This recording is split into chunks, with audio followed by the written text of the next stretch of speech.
there's so many statements in Gibson that appear to be just rephrases of Bergson's discussion on time.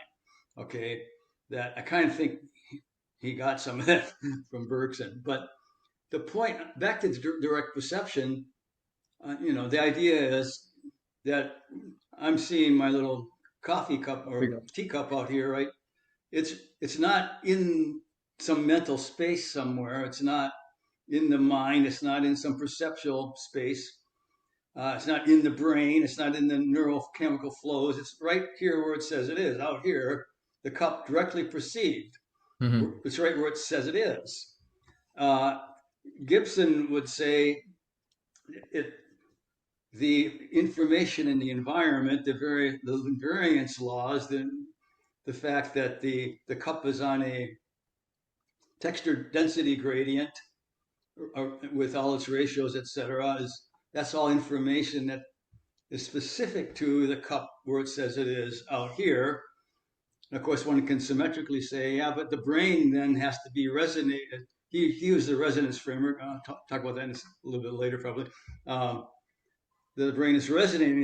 That resonance is specific to the cup out here simultaneously, symmetrically.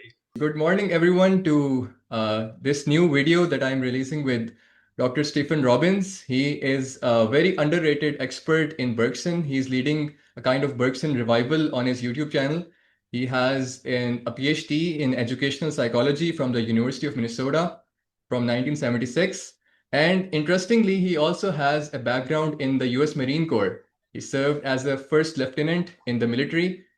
He was also deployed in Vietnam. So in order to start this interview, I would also like to invite you guys to subscribe to his channel and also his website, where he has a lot of videos about Bergson, and he has related them to contemporary problems in AI, in the problem of achieving AGI. Also, he is the author of 3 books, the latest of which is The Challenge to AI, Ecological General Intelligence, if I'm not wrong. So my first question to him is kind of a personal question. So what I would like to start this interview with is, Professor Robbins, you have a background in the military as well. So what I would like to ask you is that, do you think that those kinds of embodied inactive experiences that you had in Vietnam or as a military officer actually made the intuitive reception of people like Gibson or Merleau-Ponty or Bergson more intuitive for you, as opposed to a purely cerebral, abstract kind of thinking? Well, that was interesting. Interesting question.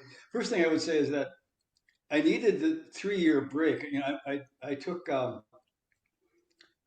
bachelor's in psychology and political science, and the very end of that uh, period, that was 1967, I was introduced to cognitive psych, and from a University of Michigan professor that happened to be visiting. Minnesota was a bastion of behaviorism. Mm-hmm. And that was my first introduction, like to Piaget, and actually the fact that there's a brain, that because Skinner didn't need one, right? Really. Yeah. and the 3-year break in the military is kind of what I needed, just from a perspective of maybe a little more maturing and perspective. And in that little time and memory book I wrote, I described that at the end of it, when I was back, I had a sort of a mystical experience Mm-hmm. that because I'd been reading. Because see, after the war, I was in I would call it a very profound state of involution, where Okay. because I had survived a lot of the people in my class, my officer class, had been killed. The lore was the lifespan of a second lieutenant in the Marines was in the infantry was 2 weeks, so Oh. so and I saw a lot, enough that you come back and you're like, why are you existing? Okay, Yeah. what is the and I was reading books like Hermann Hesse's Demian and Siddhartha and Buck's Cosmic Consciousness and even Teilhard de Chardin, the his Mm. evolution book, etc. And so I was like really tuned, and I had this mystical experience on the seashore where I was living with some other officers in North Carolina. And that told me that, well, there's something to this subject and object problem that's utterly important. And I remember back years before in Minnesota at the end where Piaget had been talking about the child's development being ultimately a differentiation between subject and object. Initially, he's just one with the world, and gradually learns that he has a self, and he's a cognitive force, an object among other objects, a force among other forces, etc. And I thought, well, that's really important. I'm gonna work on that on that idea. I'll do something with Piaget and this subject-object thing because that's Oh, I see. in my little intuitive mind after 3 years in the Marine Corps. Okay, that is, and the mystical experience. Like that's really key. That could change all of cognitive psychology. So Would it be fair to say that your imminent encounter with death, for example, seeing your comrades fall in battle, and like you said, the average lifespan of a second lieutenant over there was like 2 weeks. So this imminent encounter with that actually propelled your journey forward and played a very necessary part in your intellectual development and also the mystical experience that you had, which actually, mm-hmm. you have been mentioning the books that you were reading at that time. And so, do you think that when you look back at your life retrospectively, those events which seemed like they were like sort of random, but in the grand scheme of things, they actually made you the person that you are today? So, what would you say about that? I have thought about that, and let's say in the context of reincarnation, would you, if you had to reincarnate again, would you want to do that again? And it's an interesting question. In other words, would you want to be in the military again? Would you want Yeah. to? And I think, well, right now, as I understand my being, and say, well, I don't know if you could. I feel like it would be a missing thing Mhm. that you really need it as a guy, Of course. Yeah. to actually help better understand the world, and what Also the to knowledge is perhaps really achieve all a kind about. of balance. For example, like I've also been inspired a lot by Nietzsche, and one of his major ideas is that the ideas of a philosopher do not come from a purely rational deductive analysis of propositions, but from his lived inner embodied state. So these kinds of experiences perhaps keep you in touch with the more active embodied part of life as opposed to the purely cerebral. So what I've been seeing in the latest developments in AI, for example, is that they completely circumvent lived experience. Like everything for them is abstract representation, manipulation of abstract propositions. So do you think that what role Hmm. do you think these life experiences give you when it comes to even conceptualizing problems like this? Because you might be conceptualizing them in a very abstract kind of manner, but perhaps you cannot convince people in a purely argumentative style. They have to have those kinds of experiences to be able to relate to you. Yeah, I.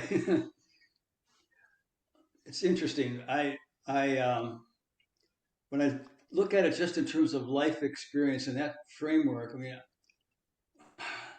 obviously it's that, but I look at the fact that, in my opinion, one's whole life is kind of arranged with experiences and that lead you to whatever your dharma is, okay, Yeah. in this life, and try to fulfill that. I mean, if I would, for example, if I extended that little story I was telling one more, when I went back to Minnesota after leaving the Marine Corps, I come to um, my like first class on was a guy named Dr. Bart, who was it was a kind of development class. He was very much into abstract group theory, Mhm. and he wants us to write a paper. And I said, "Oh, I'm going to write a book on the epistemology. I'm not a book, a paper on the epistemology of Jean Piaget." Okay, Mhm. I have, I know a little bit about epistemology because I was also a Franciscan seminarian Yeah, yeah, I read that from your in the website. priesthood. Yes. So, Yeah. and and Bart says, "Oh, you should actually do a paper. Why don't you compare Bergson to Piaget?" Uh-huh. Okay, and I said, "Sure, I can do that." Who's Bergson? Uh-huh. I've never heard of Bergson. But okay, but that's just one little point. Like Bart was Bart was put there. You know, I mean, in a sense, why did I run into Bart, Yeah. Dr. Bart, and why did he know about Bergson and Wow. that otherwise I would have been like a lot of other people in this world, as you well know. A lot of people don't really know even about Bergson exists. You know, Yeah, uh, exactly. Exactly. so many things happen like that from a lived experience point of view. It's also what the cosmos is doing with your little self. Okay, Mm. guiding again. Why did I run into Dr. Shaw, Bob Shaw, and this brilliant Gibsonian? You know, why does he end up being my advisor? That type of thing. So I'm just extending your lived experience into a larger dimension here, Of course, of shall we course. say? So speaking of you of Gibson, was Bob Shaw also responsible for your introduction to Gibson or just Bergson? I would say it was Shaw. See, at University of Minnesota, see, this is another thing. Um, Shaw, they had started a section in the psychology department called the uh, Human Learning Center, Hmm. and Shaw was there, and Shaw was he had become a student of Gibson. He studied with Gibson and Cornell for a year Hmm. or two, and he had become a student and an advocate of the Gibsonian position, and and he had students there that were starting to follow along with that presumption, so that idea. Um, So, speaking of and Gibson, can you like explain to the audience what his relevance is when it comes to the theory of direct perception? Because we have been indoctrinated with this kind of a Kantian picture where there is a representational layer between the subject and the object, and it's taken for granted. Like the direct realism theory is considered as a kind of naive holdover from the olden times. So, what do you think was the novelty of Gibson in reintroducing a kind of reinvigorated direct perception model? well, it's interesting because people have complained when Gibson died that they didn't um, catalog his library. Mhm. My feeling is he actually had read Bergson. Okay, um, and if you look at that paper that I wrote on time and Gibson and time, it's called. Uh, I think the temporal framework for direct perception. Okay, We will get the to only the problem that relevance the part. Gibsonians have. Yeah. I So, was gonna so say like, For, yeah. for the for the So comprehension of the audience, can you like differentiate how Bergson perceives these invariances in relation to, for example, something like active inference, popularized by Carl Friston, where the brain is just like performing Bayesian inference, updating its priors, and generating the image of the external world. So, right. Well, let's if we continue with the problem with Gibson, we're going right into Bergson. Gibson really doesn't explain how you get the image. You still got those neurochemical flows yeah. in the brain, and you're being asked to believe that somehow the brain resonating to all those invariants is giving rise to this perception out here of the coffee cup or my teacup. It's actually tea in the cup, and so the question is, that's why no one can really understand Gibson because Gibson sort of ignored. It's like, well, that's a very mystical idea that this, you've got the direct perception. The so what Bergson had done in 1896 is say, well, the universe is holographic. Okay, that it's a holographic field. He had anticipated Gabor's discovery of um, holography by like Mhm. 50 years. Gabor in 1947.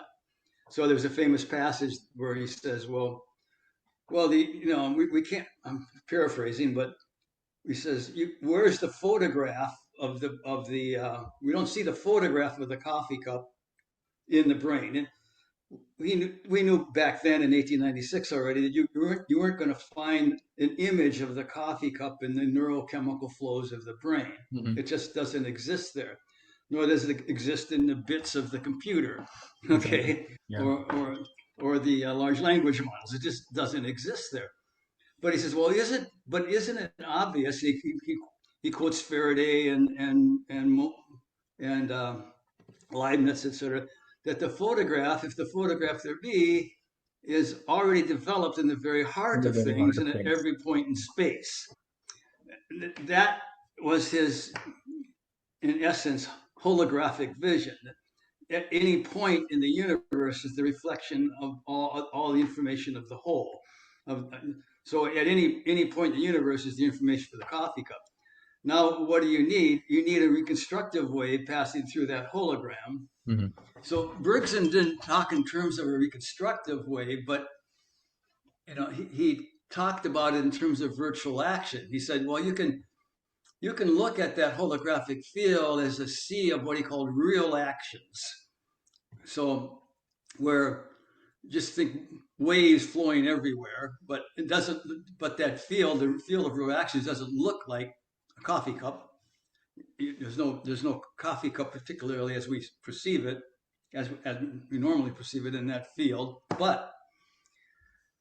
But they said the brain is selecting out from the real actions the actions that it can act upon, that the body can act upon. That is it's a bodily action selection. So, I mean, this is the key essence of embodiment. That perception is, he would say, he said, then is the display of virtual action. So It's can we only say the that these virtual action or these action possibilities, the selection of these virtual actions from the real actions, is actually the right, same and it's concept all implied by Gibson, for example, in his concept of affordances. right, So exactly. yeah. You're right, right, and that's where they hit.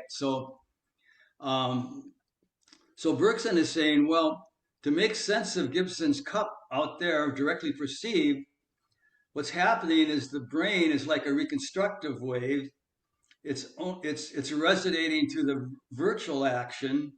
I mean, those actions within the holographic field that are relatable to the body, the possibility of action, and so it's in the holographic metaphor, the reconstructive wave passes through the hologram and is specific to the cup out there, where we say we see it. It's so the we're seeing there is no image in the brain or in a perceptual space. It's that the brain is specific to the cup right where it says it is out there.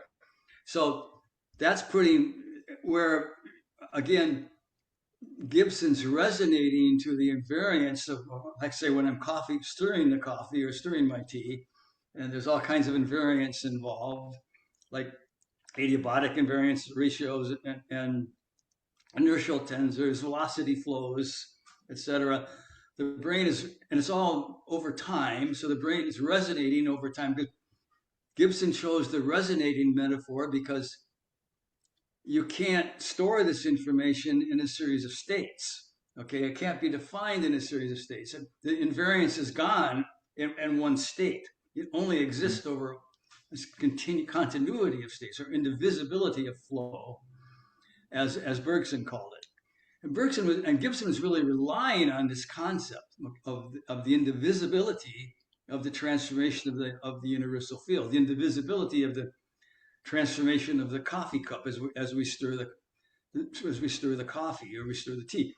Um, so um, no, I almost lost where I was going, but So I think I meant to say ultimately that what what what Bergson was, if you would take Gibson's resonance uh-huh. and put that in place of Bergson's responding to the virtual action, but still it's affordances, as you noted, uh, but it's in a holographic field, so the resonance is like a reconstructive wave specific to this source within the holographic field, now seen as an image, the coffee cup. So Now it's you've kind of got like, pretty much the whole yeah, picture, pretty much the You're whole just picture. Yeah. So like, pretty much except for one thing. uh-huh. The coffee stirring is in the past, right? Ah, yes. Every I like to use the fly going by. If a fly is flying by the coffee cup, its wings are a blur. What you're seeing is still the past because that information has come into the brain, and it's long ago that you're still processing it. Now you see. So how do you see the past? Okay, is the question. How is that brain? How is that resonance wave specific to a past state of the transformation of the field? And that's where you need Bergson's model of time because the flow is indivisible. Mm-hmm. There isn't a series of states, so you don't have instant, namely the present instant after the present instant disappearing as the next one arrives. Next instant, next instant, next instant. Everything else falls away into the past, which is our symbol of non-existence. He also used a metaphor of a melody where each instant, shall we say, or note, permeates all the previous instant, permeates, interpenetrates, and each instant is a reflection of all the previous history. So what I like to say is, in essence, you're describing the transformation of the universal field as having a form of primary memory. Mm-hmm. Okay, the instants aren't falling away into the past. Okay, so that's the essence of how the brain can be specific to a past state of the field. And remember, in all this, if you don't do that, you're having to deal with how in heck what is your memory model for storing instant after instant after instant and then still somehow seeing emotion? Okay, there's a whole problem with that. And Gibson mentions that in his books, like the failure of E.G. Boring to come up with it. They tried all kinds of different models in there back then, and that's a very ignored problem right now. But maybe we'll come back to that. But the final thing, Astrid, I like to throw in is the scale of time, right? Because that fly I mentioned, buzzing, that's how we see it at a normal scale of wings a blur, buzzing fly. Well, that holographic field, or I like to say the Minkowski space-time diagram that physics likes to talk about, that hasn't got a particular scale, right? There's many, infinity of possible scales. So, and Bergson noted this. He understood this. There's this passages in the matter of memory where he talks about, well, gee, a field of red light for 1 second is actually 400 billion vibrations of this oscillating field for a second, and it's all collapsed as the color red. Well, it's interesting that you said that because, for example, you give the example where, in this kind of an objective model, which does not have any place for a temporal scale coming from the subject side, you cannot actually differentiate between the vibrations of a fly and that of a wing beat of a heron.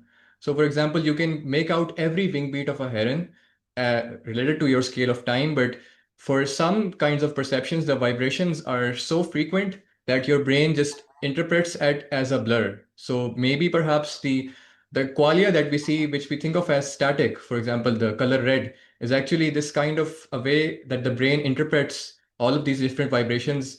But if you change the scale of time, perhaps you would have to perceive all of these qualitative changes as well when it's from the fly scale to the heron scale.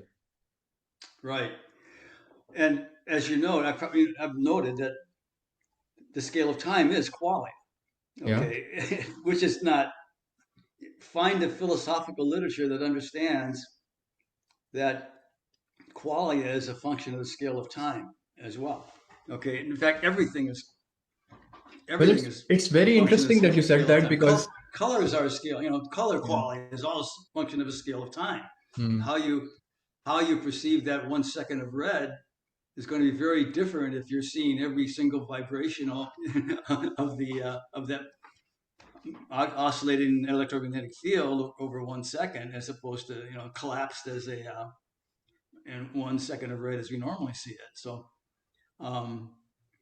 but yeah, just where I was going to finish off. So again, that resonance, the brain, all the chemical flows underlying that. I mean, I've argued that's involved in also the specification of the scale of time. The cup, the fly buzzing by, all are specified at a scale of time via the neurochemical, or the biochemical dynamics underlying that resonating brain. Uh, Find that in the cognitive AI framework. Yeah, you You're not won't going to find that find anywhere. it. So it's very interesting that you brought up time, for example, because what I've been thinking is that there are actually a couple of different intuitions that we have got from, for example, David Hume and Chalmers recently, in which the problem of time is not considered when considering the hard problem of consciousness. For example, if we look at Hume, uh, our senses are actually the agglomeration of discrete bits of information which are somehow combined together. And under this Bergsonian framework that you have been propounding, this seems to be a kind of a pseudo problem because there was never Yes. any isolated bits of sensory information to begin with, which just get agglomerated together. There is a prior whole which actually rearticulates and restructures what the parts even mean. So the identity of the parts is dependent on what the whole, the underlying idea behind it is. And also, you defined that when you were talking about, for example, the impossibility of storing all these dynamic concrete flows inside something like a computational system, you would have to have time slices, right? But then you would have to define features. But you don't know how to store the features because in your book, can you like tell the audience how there are certain features which arise over a temporal duration, like it is the dynamics which is prior, which actually gives rise to the features. The features are not predefined from static instances. It cannot be reconstructed from those instances. Like Humpty Dumpty cannot be put together again from those static instances. So, can you give us an intuition of how these features arise from the dynamics of the process rather than predefined and stored in advance? How the features arise? Well, um, yeah. Well, that's an interesting question. To me, the features are just invariants so over time in the first place. Like, um, so, but you have to have that continuous flow to have the invariance exist over time. And I I'd like to, I've used that little um, example or demonstration, really, as Shaw called it, of the rotating cube with The the wire stroboscopic edge. effect. Yeah, where the you you have a wire edge cube that's rotating, and you strobe it, Mhm. and if you strobe it in phase with its symmetry period, the symmetry period is 4. It maps onto itself once Revolution. every 4, 4 times the complete revolution. Okay, so it's got a symmetry period of 4. So if you strobe in phase with that, and I wish I had a picture of it because Shaw showed this back in 1972 or 3 or 4. There was in the seminar we had a demo on a screen, a video of it, and I haven't seen it again. You referenced it in the book I referenced, um, but I was like, wow, that's significant. Anyhow, point being, if you strobe it in phase with the symmetry period, you still see a cube. Out of phase, it becomes a wobbly, plastically changing, non-rigid object. And the question is, well, if we're just sampling states, and those features are static features within a state, then why aren't we seeing the cube even when the strobe is out of phase? Because you're taking a sample of that state of that cube. You should still see the cube, Mhm. okay, and you Yeah. should still see all the features should still be there, the edges and the vertices, etc. And obviously they're not. And given the phenomenon of them plastically changing, not a cube, under the arrhythmic strobe. And so the point being is, well, to expect that you're always seeing a cube is to think that the brain cares about the classic Euclidean metaphysic of space and time, where you would have edges and lines defined at every instant.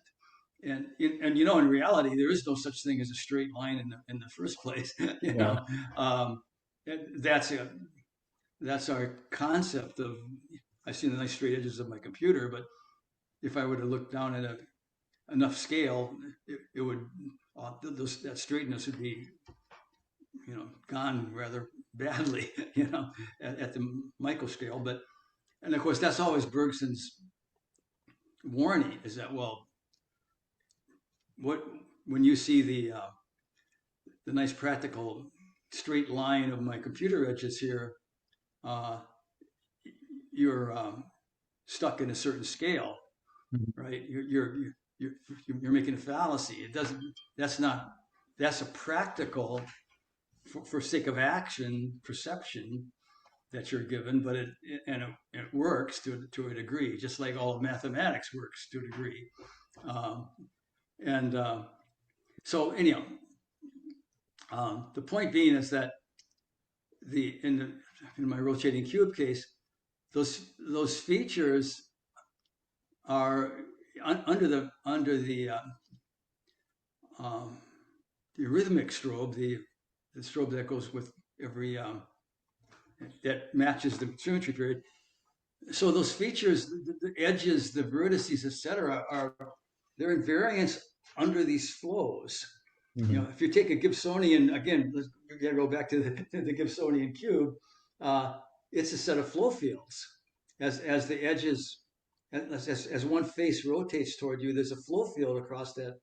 Then it rotates away, and there's another flow field going the other way. Then it comes back again, and there's a flow field. So the top of the cube is like a radial flow field, and so um, those edges and vertices that seem so precisely defined and concretely existing are really uh, nothing but uh, sharp discontinuities in those flows. Yeah, the sharp And discontinuity so, separating all those flow fields yeah, of all of the faces. Yeah. right. So the features are emerging as invariants over those flows. Okay. Um, and you know, again, going back to the idea that the whole form can be just destroyed by arrhythmic strobing means that the brain isn't really all that interested in your conception Hmm. of static features being put together. And you kind of referenced the other problem in this with the Humpty Dumpty metaphor, Yeah. that if you're breaking, if you because I guess you saw my arguments about that. Well, because the idea is, well, we take those features, we take the lines, and we take the vertices of the cube, and we store them in various areas of the cortex, instant by instant by instant. Mhm. Okay, so now we've broken Humpty Dumpty into these features, Humpty Dumpty being the cube that's rotating, and and now, so we're disassembling the whole thing into features, but instant by instant, but somehow we're seeing the cube rotate. So we have to be reassembling these features instant by instant. But but in the model, you're saying, well, but each instant is a static instant. So how are you seeing the continuity of flow? How are you seeing the rotation? You're assuming surreptitiously a memory Mhm. that's providing the continuity as this assemble disassemble process takes place. And then, as you say, back to the Humpty Dumpty thing, how did you know how to put it back together in the first place? Where did you store, like I like to call it, the picture on the puzzle box Mhm. that tells you how to put all those little pieces back together? That's your cheat sheet, you know. Exactly. Where did you store that? That it's a cube, and we need you grab all these things together and put them back together. why didn't you just store the cube in the first place?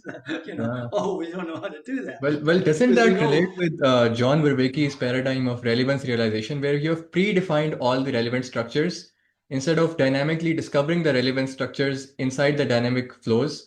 You've actually predefined them, and then you have solved the problem in the beginning. Like you have actually assumed the very thing that you were trying to discover from your right, analysis. right. And let me just add one thing on this whole notion. You see how critical, this is why Bergson said the critical theory, critical problem in consciousness is experience stored in the brain. Mhm. Okay, you find that understanding in any of the hard problem literature that you've seen. Okay, actually, I tried just before I published that my challenge to AI book. I I, uh, I sent an article to the Journal of Consciousness Studies on Bergson's here. Here's this question no one's asking. Is experience stored in the brain? Why is it? I'm trying to show why it's critical for consciousness. Because notice what we just said. Even in coffee stirring or just watching a rotating cube, that's a standard, experiential, sentient consciousness thingy, right? But to explain it, it's critical to understand how memory works then. Mhm. How, because if you have no theory of how we're storing those state after state after state of the cube's rotation, or state after state of the stirring motion of the spoon in the coffee, with by the way, encompasses all those nice adiabatic invariants, which is energy of frequency of oscillation, the energy of oscillation types of things, and inertial tensors. Well, how are you storing that state after state after state? And then you're back to reassembling and putting the whole thing back together so there's a continuity. Again, remember, hiding in the background is this idea that there's some mystical observer, or like somebody that's scanning Yeah. these states that you've stored to make a motion. And of course, then that's an infinite regress, because now you have But to have who's the scanning theory the scanner and who's scanning the of the scanner of the scanner, scanner? the scanner. But if you when you examine the literature on this stuff, you'll see these assumptions sitting there like, over and over. But back to is experience stored problem. That is critical. The critical problem of consciousness. That's what Bergson. That's why, and this is kind of goes back to where you were starting with Bergson not being understood, because Matter and Memory, it had these 4 chapters. Chapter 1 was this very hard to understand, because holography didn't exist. Mhm. Notion about perception, that perception is virtual action, the field of real, sea of real actions is the universe, uh, and fundamentally is theory of perception, which back then it was, even as friends admitted, the non-critics said, well, that's a pretty hard one to understand. We don't know what he's talking about. But they didn't have holography back then. And the 4th chapter is this whole discussion about time, the universe, the transformation of the universe, and indivisibility of time, and etc. More physics. And in between chapter 2 and 3 is this whole discussion on the aphasias, amnesias, the whole phenomenon of the loss of memory in the Mhm. brain, particularly in language, he focused on. And um, and he was worried. He said, "Well, the philosophers, they'll be bored by chapters 2 and 3, and the scientists will be bored by chapters 1 and 4." So I'm in big trouble here, but I don't know what else to do, because Yeah. he's remember, his dictum was, we have to tie philosophy to the fact. Mhm. And so he spent 5 years studying memory losses, and as you well know, he decided, well, you can't store memory in the brain. It's just it can't be. Does it? Everything seems to point the opposite direction, that it's not being stored. Experience can't be stored. And of course, if we go back to his model in the first place, along with Gibson's model, the coffee cup the experience of the coffee cup isn't within the brain in the first place. Okay, Yeah. it's so it can't be stored there. So obviously, you get a whole nother model of memory and perception and cognition necessary. But but I probably digressed a bit on Well, your question. that's actually very interesting because, what I was thinking about while you were answering your question was that how much our prior received paradigms actually structure the very hypothesis space that we construct from our empirical observations. For example, if you imagine the computational metaphor, where we have a series of interconnected ideas. For example, we have the idea of storage, like experience has to be stored somewhere. But even when the evidence does not correlate well with that, we actually try to make adjustments to our prevailing metaphor. Like, for example, if we are not finding any localized regions in the brain where we are storing these features, then we will say that it's kind of distributed. But we won't ever consider the possibility that perhaps it cannot be stored at all. Perhaps we need a different ontology for that. So, do you think that there are certain people who have come close to the solution? Like, for example, I can mention Douglas Hofstadter. He has his view of analogy as the fuel and fire of cognition. So he actually understands pretty much of the school of thought that you come from, but he has no underlying ontology to make sense of that because he is still stuck in that metaphor where you have to somehow store the features first. If you don't store the features, then memory cannot recall those aspects. But then you have the problem of you cannot have novelty then because if you have already predefined the features, then whatever you are going to recall is going to be collected from those same features. So how does the brain know what actually to store and what not to store? How Right. is that relevance defined in the first place? Did you? Let me ask. Insert here. Did you look at my stuff on that on Hofstadter? Yeah, I Did you did run that. across I'm that? Yeah. asking you this Okay. question so that you can enlighten the audience about that. Right. Yeah. Right. Oh, you want me to talk about it? Yeah. Oh, note that. Yeah. Well, yeah. You know, interestingly enough, Asti, I just saw this um, a discussion on machine learning street talk Hmm. about the. It was like it was one of the groups. There's like three groups that got prizes one, two, and three on ARC-AGI 3. Think your folks know about ARC-AGI 3? The it's the It's by it's a sort of Frances Chollet. It's about the Chollet's yeah. computer task. You know, I've done Yeah. a series of I've done 3 or 4 videos on these because I think they're fascinating. Because Chollet's idea is as long as I can find tasks that people can do simply and human and AIs can't do, you guys don't get to claim that you have artificial general intelligence. Okay, that's his goalpost, and and contrary to some people's opinion, he's not moving them. That's it. So and the tasks turn out to be so unbelievably simple to humans, you know, that it's kind of shocking. But my argument has always been, well, it's because we can visualize and because we can do perception and we can see the coffee cup. And AI has no model of how we see the coffee cup. But back to the discussion in machine learning street talk. So the ARC-AGI 3 involves um, in some number of their tests where they're kind of like um, video games where things are moving around the screen and you get a reward and you go, you get something else and you get a reward and there's levels, okay, and uh,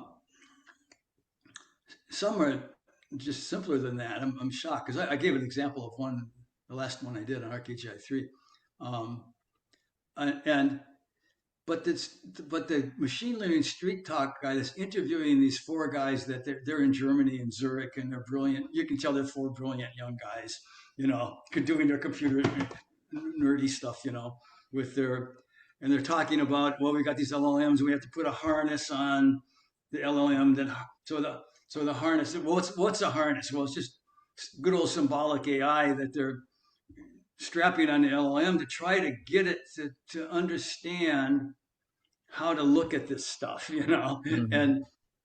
and the machine learning street talk interviewer was saying, yeah, well, the big problem is trying to get these machines to see in how to frame it. The analogy, like, to see it in terms, see this problem, and you should see in terms of a maze, Mm-hmm. or in terms of a baseball game or something like that. Yeah, In yeah, other words, and that's the big problem. We can't get these machines to see the proper analogy. yeah. So Okay, that's also the problem of and relevance. and these four Yeah. brilliant guys are sitting there like, oh, yeah, that's kind of, okay, and so that's my point. That we're right at the Hofstadter Sander point Mm-hmm. of, well, how is it that you see analogy? Mm-hmm. And what you were talking about with the features, et cetera, is um, remember with Hofstadter and Sanders' key thing where they're visiting a Karnak, and he's got a friend, and his friend reaches down and sees a bottle cap and reaches down to get it because he's a bottle cap collector. Mm-hmm. So there they are in this, massive architecture thing of Karnak, and this guy's like, oh, bottle cap, that's, got to get that bottle cap, and this experience comes back in memory Yeah. to Hofstadter, like, of when he was visiting the Grand Canyon with his son Danny, and there they are, and they was looking at the majestic Grand Canyon, 85 trillion feet down, and Danny sees like an insect, like an Mm-hmm. ant. Oh, what, you're an anthill, and he bends down to get this, because he's got a thing for ants or something, and so Hofstadter begins asking, well, okay, so that was I'll call it, what I call it, an analogical reminding. Uh-huh. And well, how the heck did I store the features, the abstract essence? Because his book is called The Surfaces and Essences. So you have Mm-hmm. the surface of the event of little Danny bending down and just look at the insect in the middle of looking at the Grand Canyon. And so Hofstadter defines it as looking at the trivial in face of a massive architectural wonder. How Uh-huh. did I store those Yeah. features, and so that those features were matched to the Karnak experience. Uh-huh. Again, bending down to get something trivial in the face of a massive architectural wonder. Okay, and and they go through this uh, series of thoughts on the subject of, well, okay, well, you can't do it by store. If you tried to store, you know, everything like on a series of DVDs, we'll call them CDs for now. Um, like you stored the experience of Karnak on a CD, and you stored the experience of the Grand Canyon on a CD, and you have this whole line of CDs. Well, how would you ever search through all these CDs of all your Mm-hmm. experience and find the match of Grand Canyon to Karnak? So that, because he said it seems like you need every detail, of, because imagine all the other details you could have stored about the Grand Canyon experience. There was a hawk flying by. Uh-huh. There was a wind that suddenly came up. Et cetera, et cetera. That could have also been triggers for a different memory. Um, and and so basically, to get to the long story short, they're struggling with the problem of analogical reminding. Okay, and they couldn't come up with a good model for it. They ended up voting for storing features, but yet they knew that storing features couldn't work because you couldn't predict all the features that could become relevant to any particular analogy. Yeah, you cannot pre-specify them in advance. Mm-hmm. That's what this thing is. And also, Right. like, to continue your actual train of thought, what I would like to add here is that they do not actually have an ontology where something which violates the storage metaphor could actually work. Perhaps if they had read Bergson, they would have had some kind of an idea of like what the actual existence of the past actually means, because you can get all these things if you have the brain as some kind of a a filter which filters all the virtual actions related to your action possibilities from this field of real actions. But then there is one other question which I would like to ask you.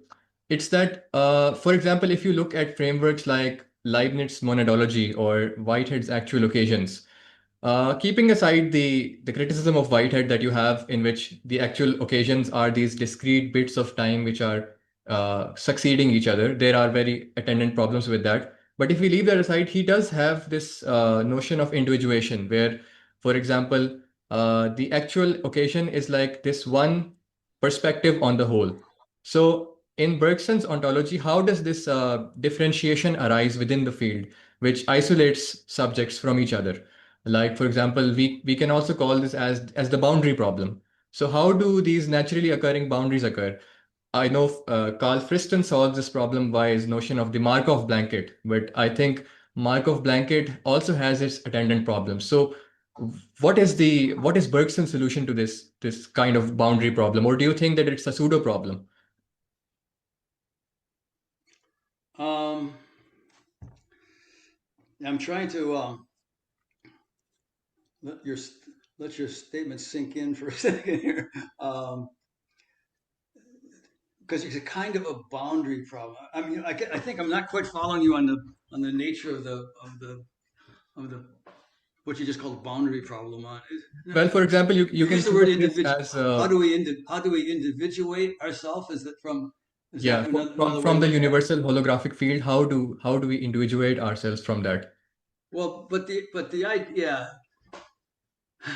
there is, in fact, yeah. Let's start from how, kind of back to where I mentioned a while ago. It would be pre my mystical experience, pre the idea that Piaget was describing um, this whole process in reality. How we remember Piaget has started, and we'll come back to Bergson with this too, because Bergson had a simpler but simpler statement of it, which Piaget I would say made much more detailed. Because the idea is you're in the universal holographic field. There's no individuation in that field initially, especially if you take it at the right scale of time, Hmm. where you're just a sea of electrons in another. Your body is a sea of electrons, surrounded in a sea of electrons, and there's no particular uh, the outlines, the nice demarcations of our body from the rest of the field, from my piano back there and the walls, et cetera, doesn't really exist. Suddenly, you're seeing that these demarcations are not all that real. They're just provisional. In fact, Bergson would say ultimately they're partitions due to practical action ultimately at a scale of time, at a much bigger scale of time, where we can act on flies as opposed to act on a pile of electrons that's floating around. Uh-huh. Okay. Uh, and so what Bergson says is the body in that matrix becomes the invariant. You, Hmm. you, you, you, your own body becomes the invariant in this ever transforming field around you. Okay, where your baby bottle is coming and going into your mouth, and you're being lifted up and down from your high chair, and et cetera, et cetera, et cetera. And Hmm. eventually, uh, you know, your body becomes the invariant, and your identity settles on that. Your identity becomes part of that invariance. All right. So Hmm. you become, notice there's not a true differentiation Hmm. from the field. Okay. It's an invariance within the field, which is, we're getting pretty zen here, if you see what I'm saying. Okay. Um, you're one with the universe yet, but yet you're an individual, shall we say, invariant within that field.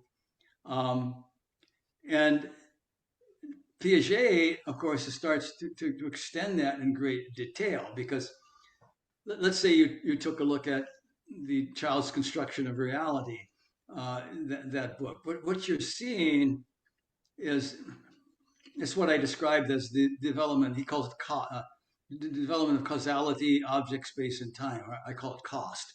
COST, Yeah. causality, object, space, and time, where you're starting to learn that that first of all, there are objects, individual objects, that they have forces, causal relations to other objects, that your body is an object among these objects and has causal effects on other objects like the coffee cup in your baby bottle, etc. And you're starting to differentiate, shall we say, a concept of space and time. And ultimately, Piaget starts describing by 2 years, you're coming to the development of explicit memory, Mm-hmm. where you can identify objects or events in the past as events in your past. Okay. Whereas initially he's describing for 2 years, you really don't do that. You're not. You're kind of remembering, you're recognizing things, but you're not explicitly remembering. For example, there'd be I like to use my example of the wind chimes that I bought for my wife for they're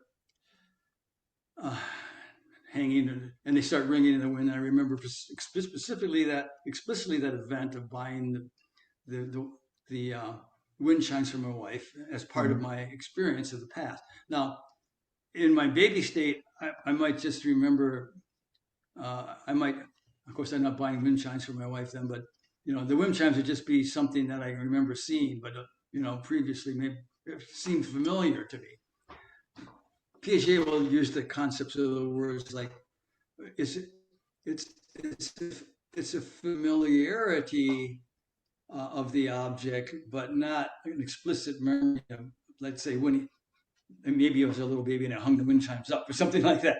Okay, there's not an explicit memory. When you look at Piaget, you'll see much reminiscences of Bergson in the terminology, because remember Bergson had he had different forms of recognition. He had automatic recognition, where I learned. I walk down my driveway to the barn every day, and eventually, that just becomes a motor. It's kind of, say, motor embedded recognition, where it's to fill in a familiarity, a motor bodily familiarity with walking down that driveway. Okay.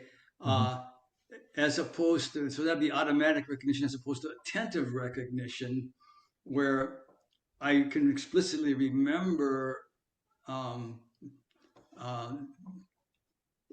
the driveway in my path. Maybe I even remember building the driveway or something like that.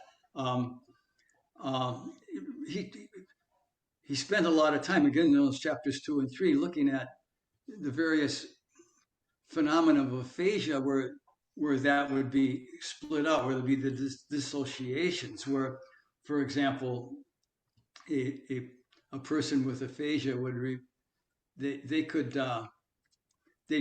go into a city and it was their hometown, but they didn't recognize it at all. But they could go into memory and describe it from memory. They could go into the image. They could still remember the images of the, but they had no feeling of familiarity whatsoever with the city. And so the argument was, well, the connection, the motor connection between something's happened with the neural connections, shall we say, that allow the feeling of familiarity with your driveway or your barn, etc.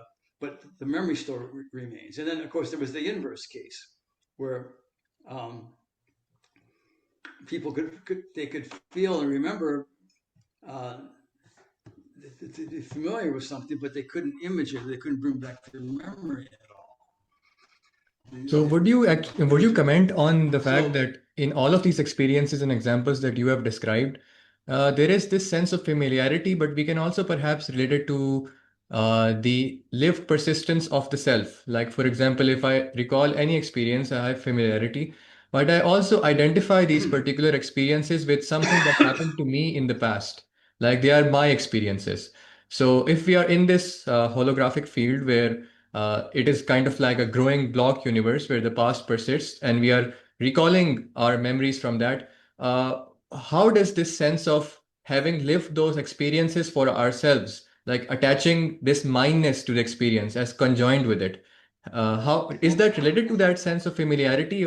How does this model yeah, relate with that? well, it's part of explicit memory. It's part of the ability to remember uh, your events, the events of your experience, and explicitly um, remember that they were indeed events you experienced in the past. Hmm. Now, uh, I'm kind of emphasizing this notion of explicit memory because it's a problem of consciousness. Hmm. If you understand, it's an extreme. It's an extreme. It's a part of the hard problem in a way. It's not. Excuse me. It's not understood as in the significance it should have because going back to your machine model and machine understand. Okay, um, all of the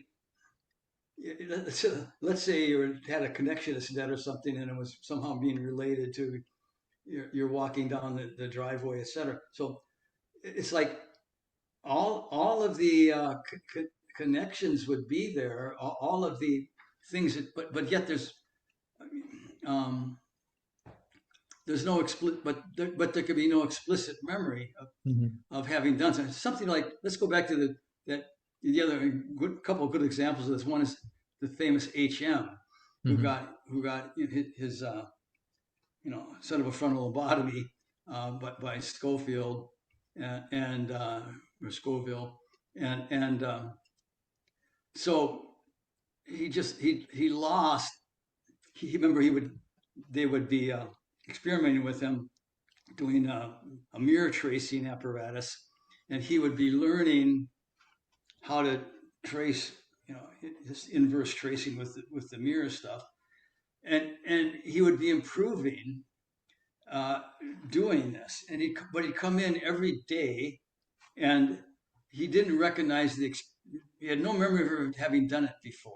Hmm. He didn't remember ever doing mirror tracing. He didn't remember the experimenters. He had no his whole past was gone, but his implicit memory, not explicit, was improving. He was improving his, call it the procedural memory. He Hmm. was learning how to do the mirror tracing. And this is kind of where the notion of explicit versus implicit Arises from, memory yeah. arose. Okay, and um, so you had this strange phenomenon of, well, he's all the perceptual apparatus is there. He's perceiving the mirror tracing. He's the optical structural transformation of the apparatus is occurring as he moves towards it or away from it, and the experimenters come in the room, etc. Everything there for perception, everything there for what I would call redintegration, Uh-huh. retrieving the experiences there. Okay, the same resonant state should be there. Just like if he was shown this coffee cup that he'd done yesterday, and he stirs away all the invariance laws. The brain should be resonating, okay, and the experiences should be coming back, but they don't Hmm. because there's no explicit memory of doing it. So see, Hmm. there's this other whole dynamic involved in explicit memory of being able to draw back.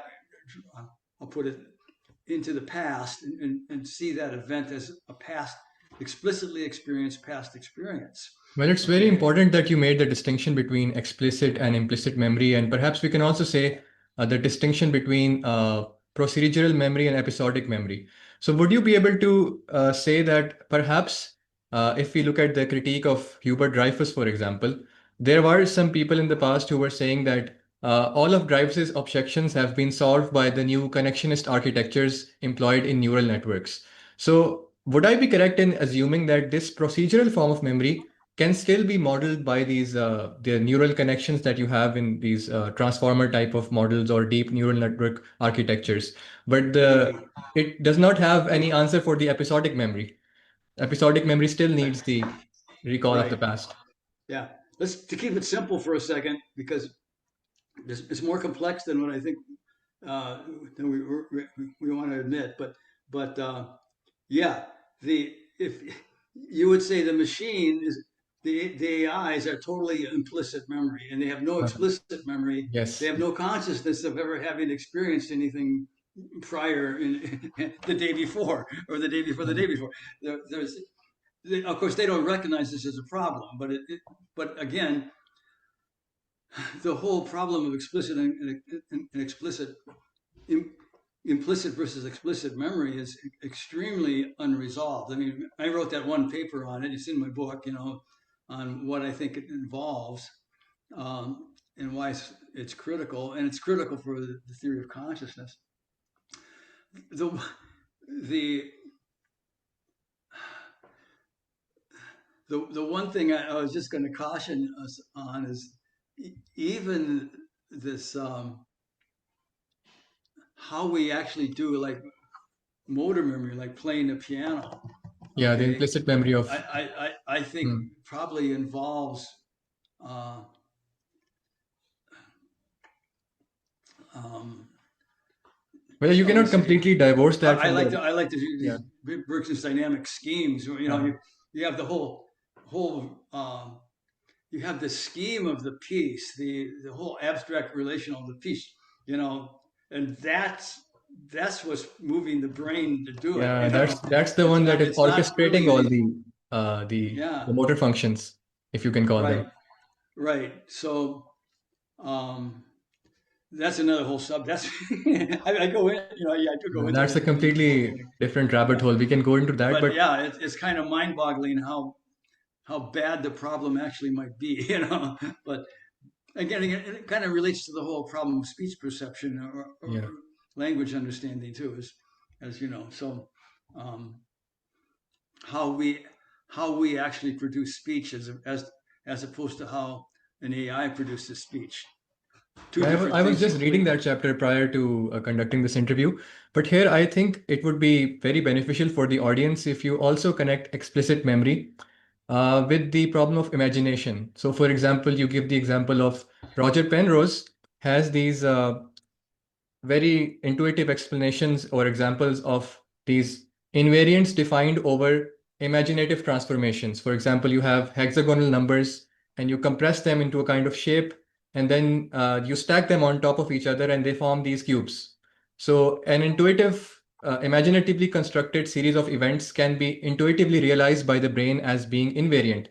But this kind of thing is very difficult to actually implement on a Turing machine. So, would you actually give us an intuition of why we need imagery for cognition? Because I think this is a point which is lost on people. They completely diverse the process of imagination and imagery from cognition. They say that consciousness and cognition are two completely separate domains which do not touch. And they even go on to question the very function of consciousness because they seem to think that if the GPTs are already doing everything that we call cognition, then why do we need consciousness at all? So, what would you say to that? Yeah, this is a profound problem and question and lack of understanding, shall we say? Um, but going back to the Penrose example, I I always thought that was uh, well an amazing little demo that he did. As you know, he was just ridiculed. Um, in the Behavior Brain Sciences, 1994. He was shocked, but what he was his one of his little examples was uh, a proof of the fact that if you have hexagonal numbers and add successive hexagonal numbers, you'll always make a cube. Mhm. So the first hexagonal number is 1, the second hexagonal number is 7, the third hexagonal number I think is 19. Okay, so if you add 1 plus 7, you get 8. That's a cube. if you add 8 plus 19, you get 27. That's a cube. Okay, and it just keeps on going. But okay, that's it in terms of a number thing. But he had a visualization. You had a little one cube. Then you take your hexagonal 7 and fold it into a three-sided cubical figure with three Hmm. sides, and just stack that over the one cube. Now you had an eight. Now you had an eight cube. Okay. Now you take your 19 and you fold that into three-sided cube and Hmm. stack that over the previous 8. Now you got a 27. Okay. Exactly. Yeah. Uh, and and of course now you're going to go to the next one to 64. And you can just see from a visual stacking point of view that the cubes are going to grow. You're always going to have a hexagonal thing that you can fold into a three thing that you can stack over another guy and get a cube forever. Okay, and he called that a visual proof of this theorem, shall we say? And um, or his other terminology is a non-computational proof. Yeah, it's a You're seeing non-computational it proof. visually, and any normal human being would say, "Yeah, that's a proof. It's going to be." Remember, the idea is it's a computation that will not stop. The halting problem in the Turing framework is a computation that will not stop. You always end up getting cube after cube after cube to infinity, and and the so what he was describing from a Gibsonian point of view was a series of transformations, folding, the stacking, the folding, the stacking, Hmm. that always preserved an invariance. Okay, the Hmm. cubical result was the invariance, and you could see that over this content, but you could see it over the globality, I like to call it, of the transformation. That is, it's requiring a continuous time to see that yes, this is going to go on infinitely, Indefinitely. and Yeah. that this invariance is being preserved over this transformation. So that's what he was really calling. In other words, non-computational thought was the Uh-huh. perception of invariance over indivisible transformation. Um, I like an example. There was a Gestalt theorist, Max Wertheimer, that went into this in great depth. To him, this was the nature of understanding. One of his examples was he had children that in a schoolroom, and he was showing them how to do. Well, he was looking at the computation of an area of a parallelogram. Hmm. And if you remember, you take a parallelogram and you drop the You drop up a two verticals, perpendicular. and basically Yeah. you turn it into a rectangle. Yeah. But if you're not thinking in terms of the global transformation, you say, okay, I drop this and I drop this, and then I can do the height times the width, and I get the area. But he went up on the board and he rotated the parallelogram in different Hmm. ways, and the kids like, oh, we don't know how to Yeah, do they that, were because they were, completely lost. they were And used to then there it was was at this a girl just who this took this way. part of As the soon as he parallelogram. rotated it, they were Yeah. completely lost, Yeah. and Wertheim was sort of shocked that they were so programmed algorithmically, but he noted a couple of little 5-year-olds that would say, Yeah. well, uh, give me that. Scissors. He had Yeah. like cardboard ones. I'll Uh-huh. just take it, and I'll just take a scissors, and I'll cut this out off here, and I'll put them on the triangle Exactly. side over here, and now I've got a rectangle now. Or the best one was this gal says, well, I'll just take it and fold it into a cylinder and then cut it, Mhm. and then open it up, and now I've got a rectangle. Yeah. So you've got this profound visual transform, not profound, but this visual transformation. I'm folding the cardboard parallelogram into a cylinder, Uh-huh. and then I'm cutting it, unfolding it again, and now I've got the rectangle I need for the computation. And Exactly. again, it's now, how do you do that with not in a time that's not in a discrete time. Mhm. We're back to that problem, instant after instant, where there's no memory of the previous instant, or you're Mhm. trying to put them all together, and so you can see the indivisible transformation and the invariance preserved over it. Okay, in other words, and add in, you're doing this powerful visual transformation, which means you have to know how we see the coffee cup in the first place. Uh-huh. If um, so, if you look at my discussions of the ARC test, ARC-AGI. Yeah. they're all of these ARC-AGI. Yeah, they're ARC. Well, ARC. There's still ARC. Both ARC. Yeah, ARC 1, ARC 2, and ARC 3 still involve all the same thing. ARC 3 just got more dynamic. Uh-huh. Um, they're just these simple, to us, visual transformations. If I had an example of one, it's hard to describe one, but you know, uh, you have to kind of imagine a 64 by 64 square matrix, and there's like little blue squares and or sorry, little red squares in this matrix, and there's two little blue dots on one side and one. Okay, so that's the initial state. The next state is you see that there's from the two blue dots and there's a vertical line drawn, and the red square that the vertical line drawn has gone through is now blue. Uh-huh. And then there's uh, another line from the two blue dots that are going horizontally, and the squares that it touched are now blue. And from a human perception point of view, it's like, remember back to the analogy, well, that's just like a painting thing where you just took a brush from these two blue dots and you took a blue brush and everything that the blue brush touched was now blue, horizontally, and then vertically, same difference, okay.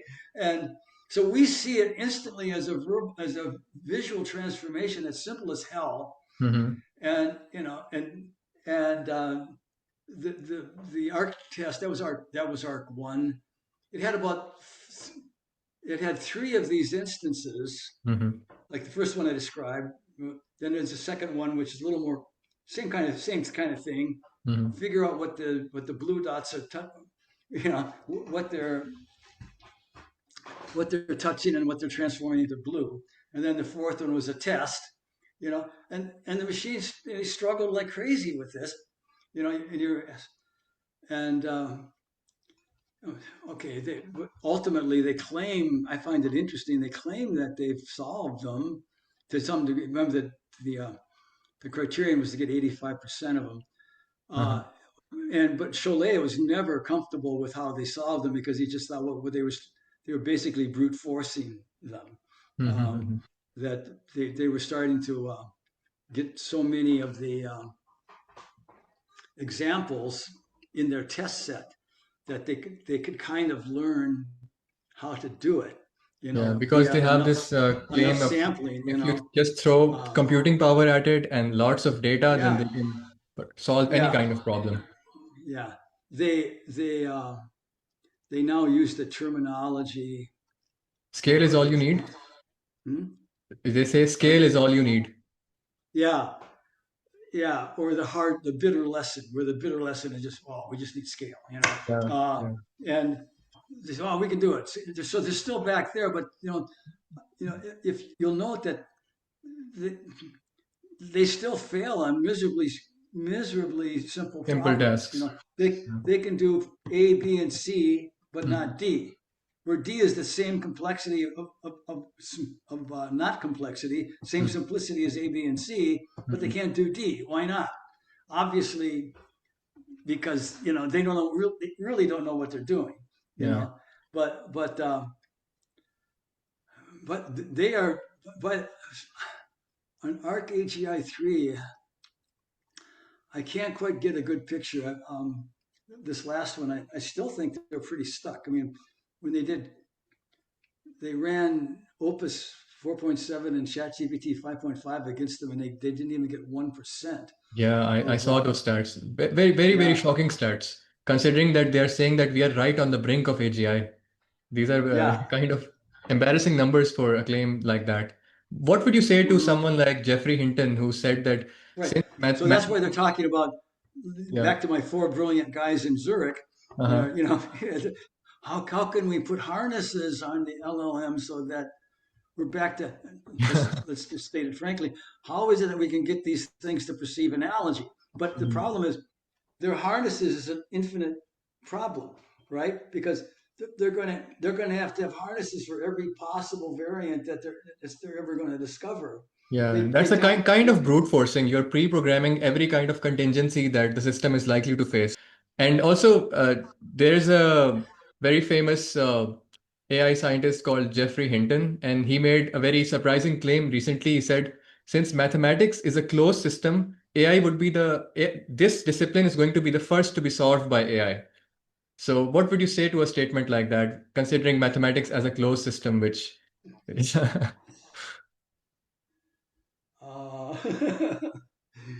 I think I just saw that a while ago, and it it made my brain freeze. but but um, I just think there's so little understanding of mathematics in that statement that he's he just doesn't understand. Um, he just he doesn't understand where all this stuff. He just doesn't understand the infinite richness that mathematics can still provide. Hmm. That I don't think he knows where it's going to come from. But that's all I can really say. Um, um, to me, another way to say it is the truth is the basis of mathematics is still the basis of AGI. Hmm. And if you're not going to, it's the same thing. This perception of invariance over transformations, and these invariants that can be very physically embedded, et cetera. And that's where the mathematics comes from. Just like Penrose was sort of showing. See, Yeah. Penrose's argument was that, well, we have this infinity of invariants that we draw. Notice the little um, that are based in the physical world. Our experience. Back to our experience. Okay. Notice his little example. We're just taking our understanding of the invariance of folding. Hmm. Okay. We can take this diagonal number that kind of looks like some sort of somewhat like a diamond or hexagonal number, and we know how we can fold it. We know the Hmm. nature of a fold. We understand what folding is, and we can fold it into this three cubes. We understand stacking, okay, uh, and so uh, I think there's a statement, a phrase somewhere in Penrose always well, we have this inexhaustible supply of, maybe I'm just paraphrasing, inexhaustible supply of invariants Hmm. in our experience that we use for mathematics. So if you haven't got experience in the first place, which they don't know Hmm. how we see the coffee cup. That's the hard problem. Okay, they don't remember the AI folks have along with their denial that consciousness is necessary for cognition, which Penrose is trying to show, Wertheimer was trying to show, etc., that you have to have consciousness for cognition. You also have to have a theory of perception. You have to understand, because you have to have a theory of imaging. Uh-huh. You have to understand how we see the coffee cup out there on the table. They have no model. How we see the coffee cup on the table is the hard problem. It's the problem of perception. You've probably seen me note that Chalmers misdirected everyone. I don't think Chalmers had any. I really don't think, and he can correct me if I'm wrong, but but he never bothered to talk to me. That um, he didn't have any education, shall we say, in the theory and problem of perception. He certainly didn't have any ecological psychology, Uh-huh. and there's a whole subject matter of philosophy of perception, and there's a whole history of it. The Greeks were trying to explain the origin of the image of the external world, the Hmm. coffee cup, how we see the coffee cup out there, 2,000 years ago, and it's just proceeded since then. I mean, one of the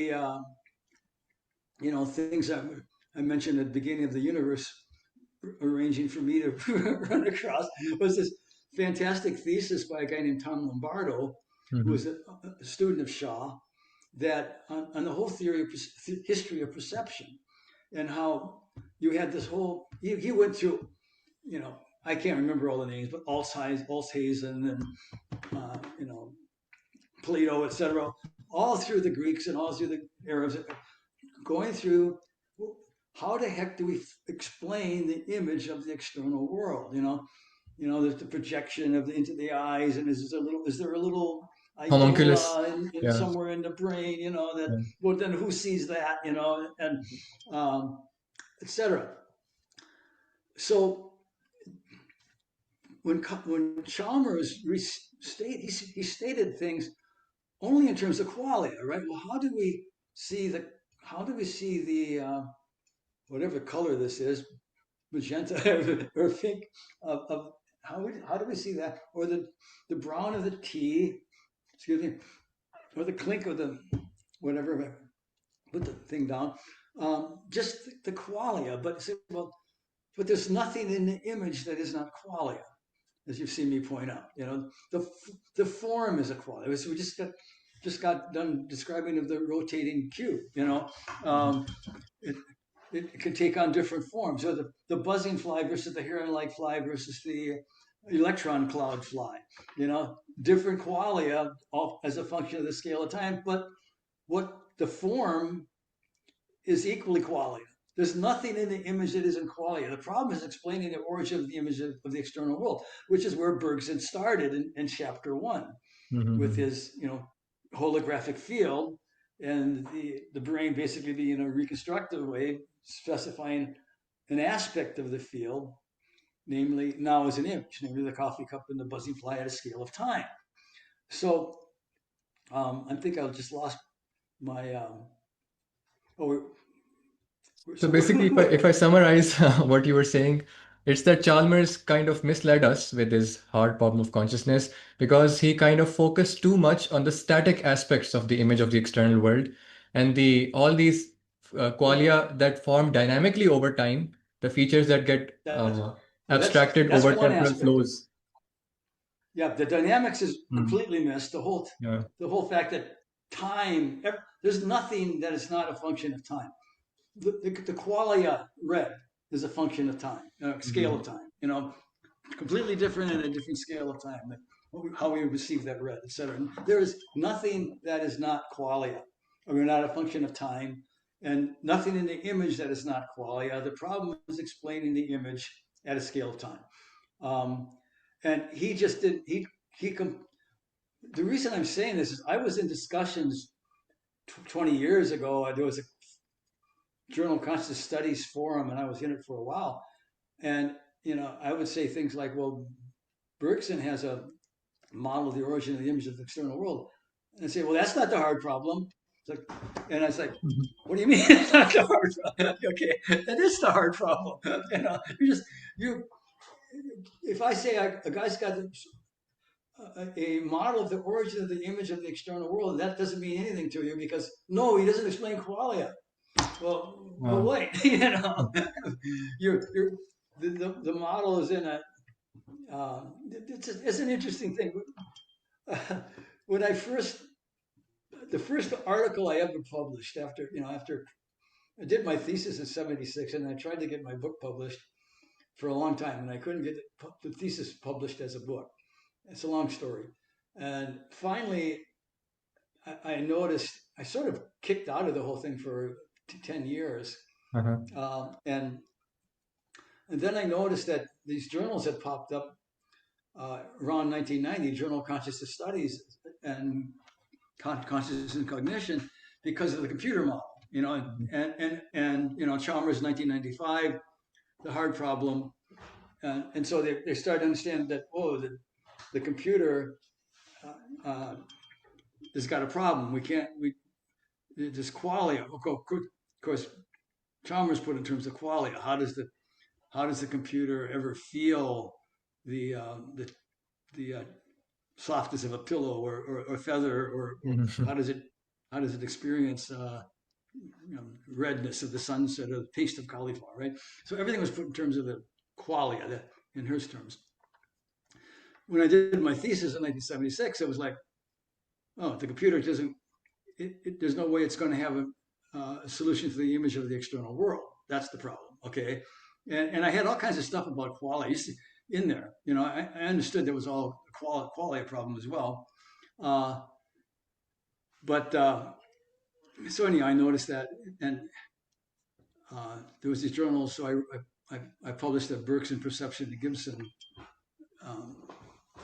article in JCS in 2000. Well, I went down to the Journal of Conscious Studies, their conference in Tucson, probably it might have been 2000, 2001. And the guy that was the co-editor, named Joseph Gogolin at the time, he died a few years later. But he looked at me, he kind of, he recognized me. We shook hands. He said, but you really haven't solved the problem. And I'm looking at him like, why do you think I don't have? Wait a second. Because remember, I'm just a spokesman for Bergson, right? And Gibson. And I'm thinking, wait a second. Why don't you think I solved the problem? And then I realized, well, in that 2000 article, I had been talking about the image of the external world, but I didn't talk about the qualia problem enough for them, And of course, the reason is that the qualia problem is embedded in the classic metaphysic versus the temporal metaphysic of Bergson, where time is an indivisible flow versus a discrete straight time. And Bergson saw the transformation of the holographic field as the whole field is inheritably qualitative. Yeah, the whole field is you just have qualitative. to specify it at a scale of time. So there is no transition that comes from the abstract neural chemical flows and then somehow magically the brain converts it into qualia. It's like it's qualia all the way to the back as well. It's a qualitative field in the beginning. Right.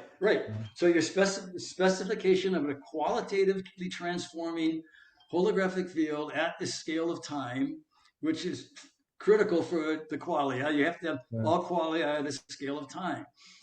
So when I look back at that article, I hadn't stressed that enough. That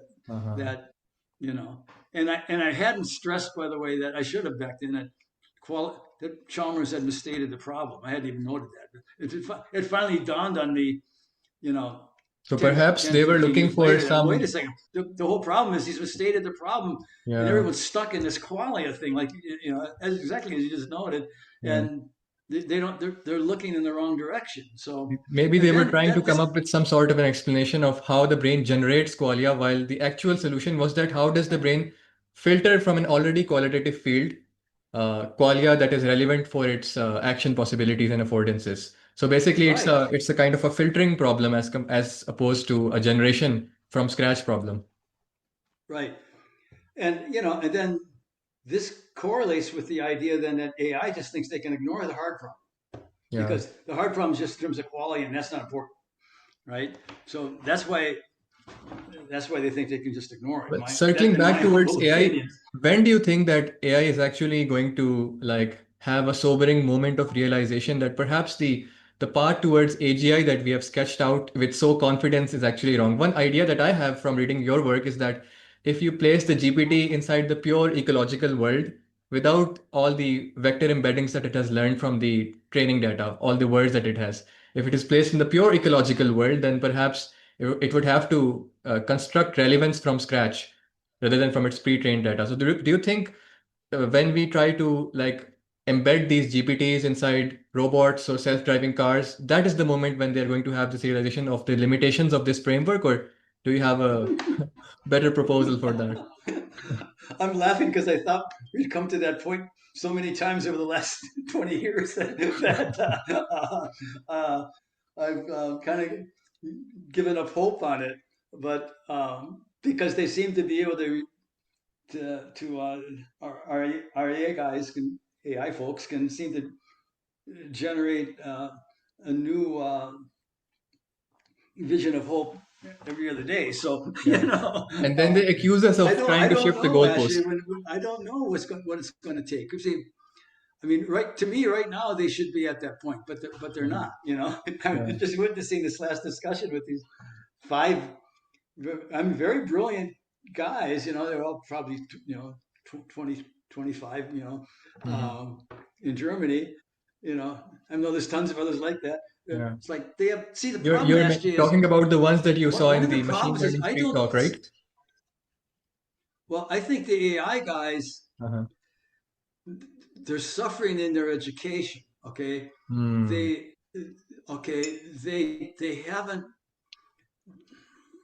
they haven't they don't study cognitive science before it was captured by AI. First of all, Computational metaphor? cognitive cognitive science was captured by the computer metaphor Yeah. in my time. I saw it happen in 1972. Okay, when I in it's my advisor, my advisor in education psychology. It's actually the cognitive basis of cognitive foundations of education was the actual department. So I could say cognitive educational psychology or something like that. But he was my initial advisor, Paul Johnson. He was a seminar and he brought in human problem solving by Newell and Simon Yeah. Yeah. in 1972, and you could tell it was just like that was it. It was the Done and same. dusted, solved. Yeah. Yeah, it took over at that. Not that it hadn't already been going. You know, you had Minsky's book in 1968 um, on these models, and Feigenbaum's book, Computers and Thought. Curiously enough, uh, Shaw did a seminar, like I can't remember, but probably 73. He went Hmm. through Feigenbaum's book on computers and thought. It was a Hmm. whole pile of uh, computer models of various things like perception and cognition and chess playing, etc. And and this is back to your point. Is that well, they're giving away the problem. Yeah.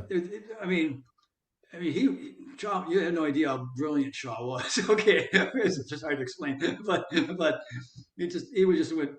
he just went through it all and said, well, they're all just the main problem is they're giving away the problem. Yeah. The problem is how you perceive the invariance in the first place.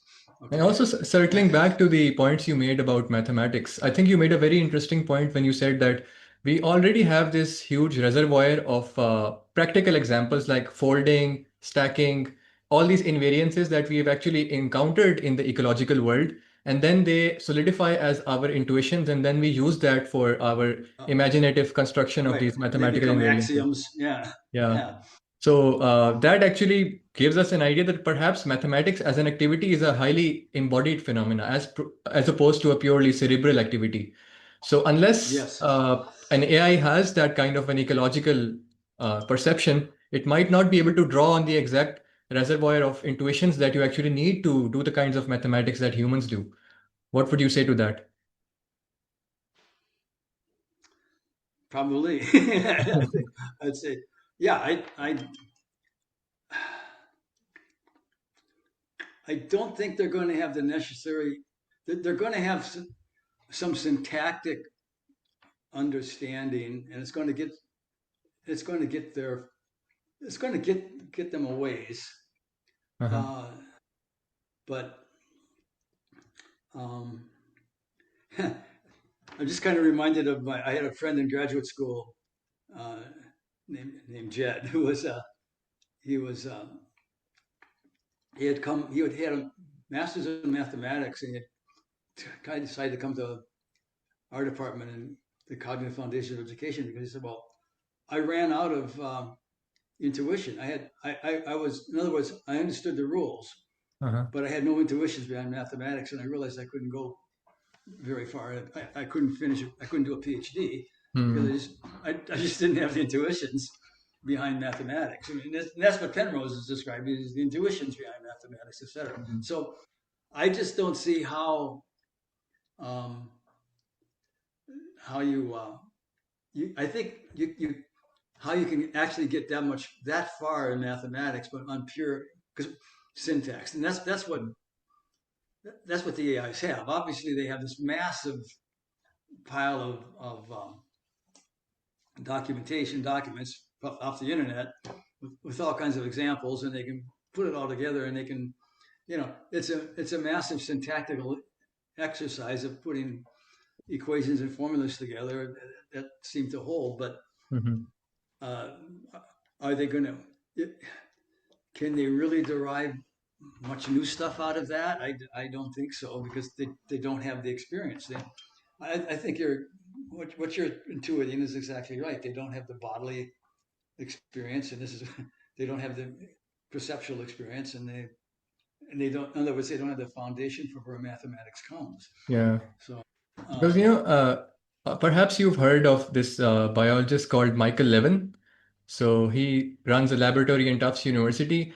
And the approach that he's taking to this problem is that he's actually imparting agency to these very, very algorithms themselves. So, for example, he made the claim recently that, there is this Platonic realm, and it has all of these. For example, you can think of them as analogs for the rich reservoir of intuitions that we have, like folding or stacking or other things we employ in our mathematical constructions. So he was saying that it does not necessarily have to depend on having experienced those things in an embodied kind of way, but it's just that when a system attains a sufficient level of complexity, it somehow, downloads all of those forms from the Platonic realm without prior experience, and then they use that forms in order to construct morphogenetic processes and all these different problem solving happening in the scale of the uh, lower order organisms.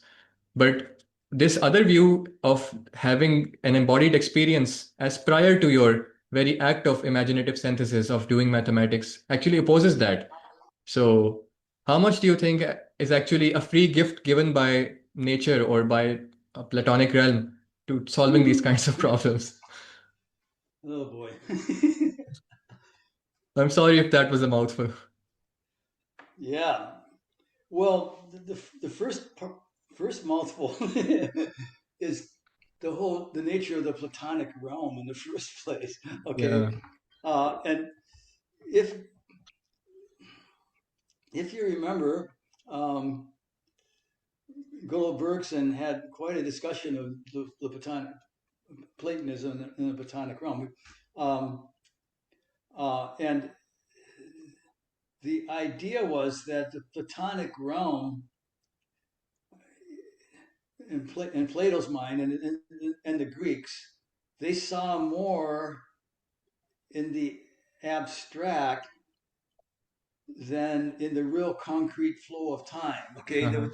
there was more existence to them in the abstract um, snapshot than in the actual dynamic flow. An archetype of a horse Yeah. had more existential existence than the actual flowing, breathing, biological running horse. Yeah. Okay, in other words, it's the denial of time. Mm-hmm. Okay, and the denial of becoming, the denial of creative flow. Mm-hmm. Okay, that Plato uh, exemplifies, and and Bergson did a long discussion of quite a discussion of this. I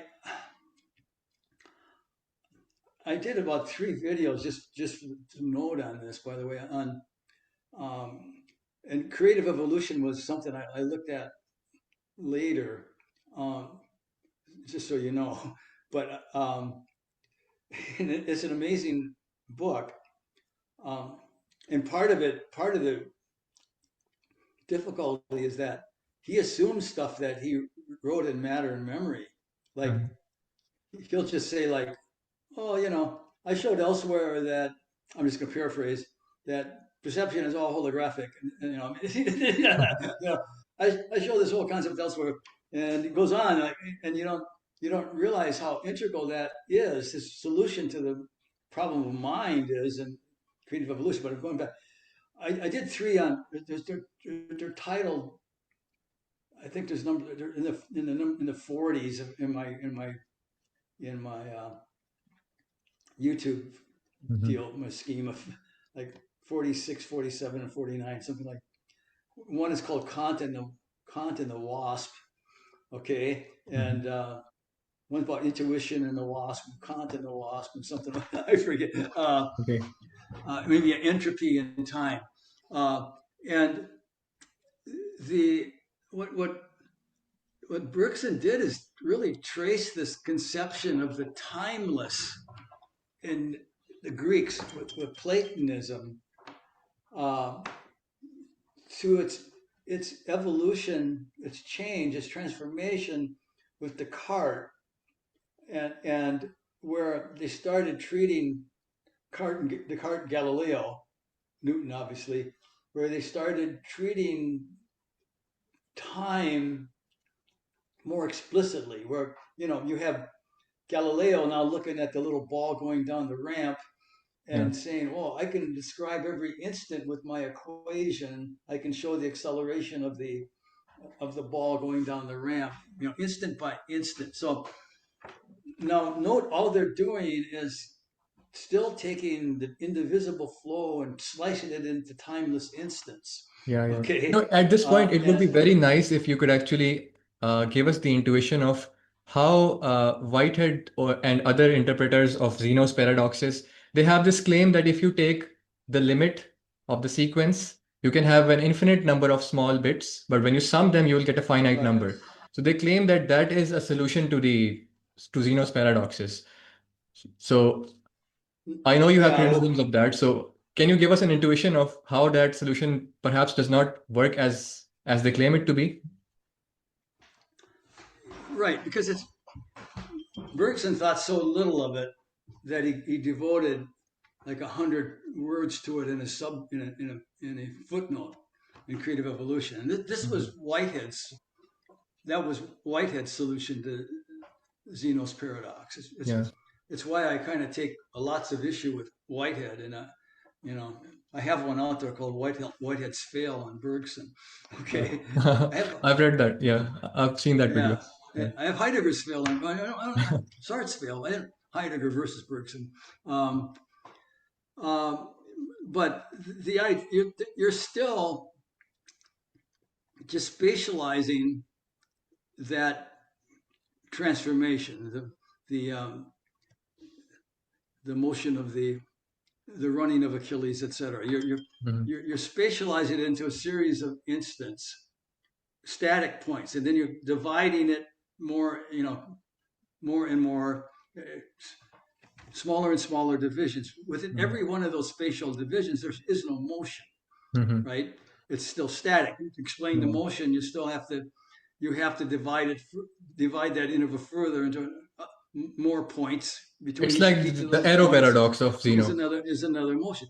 Yeah. The um, so the fact that converges, like in Whitehead's to a one or something, is kind of irrelevant. It's a static backdrop to which the actual runner Achilles has no physical relation whatsoever.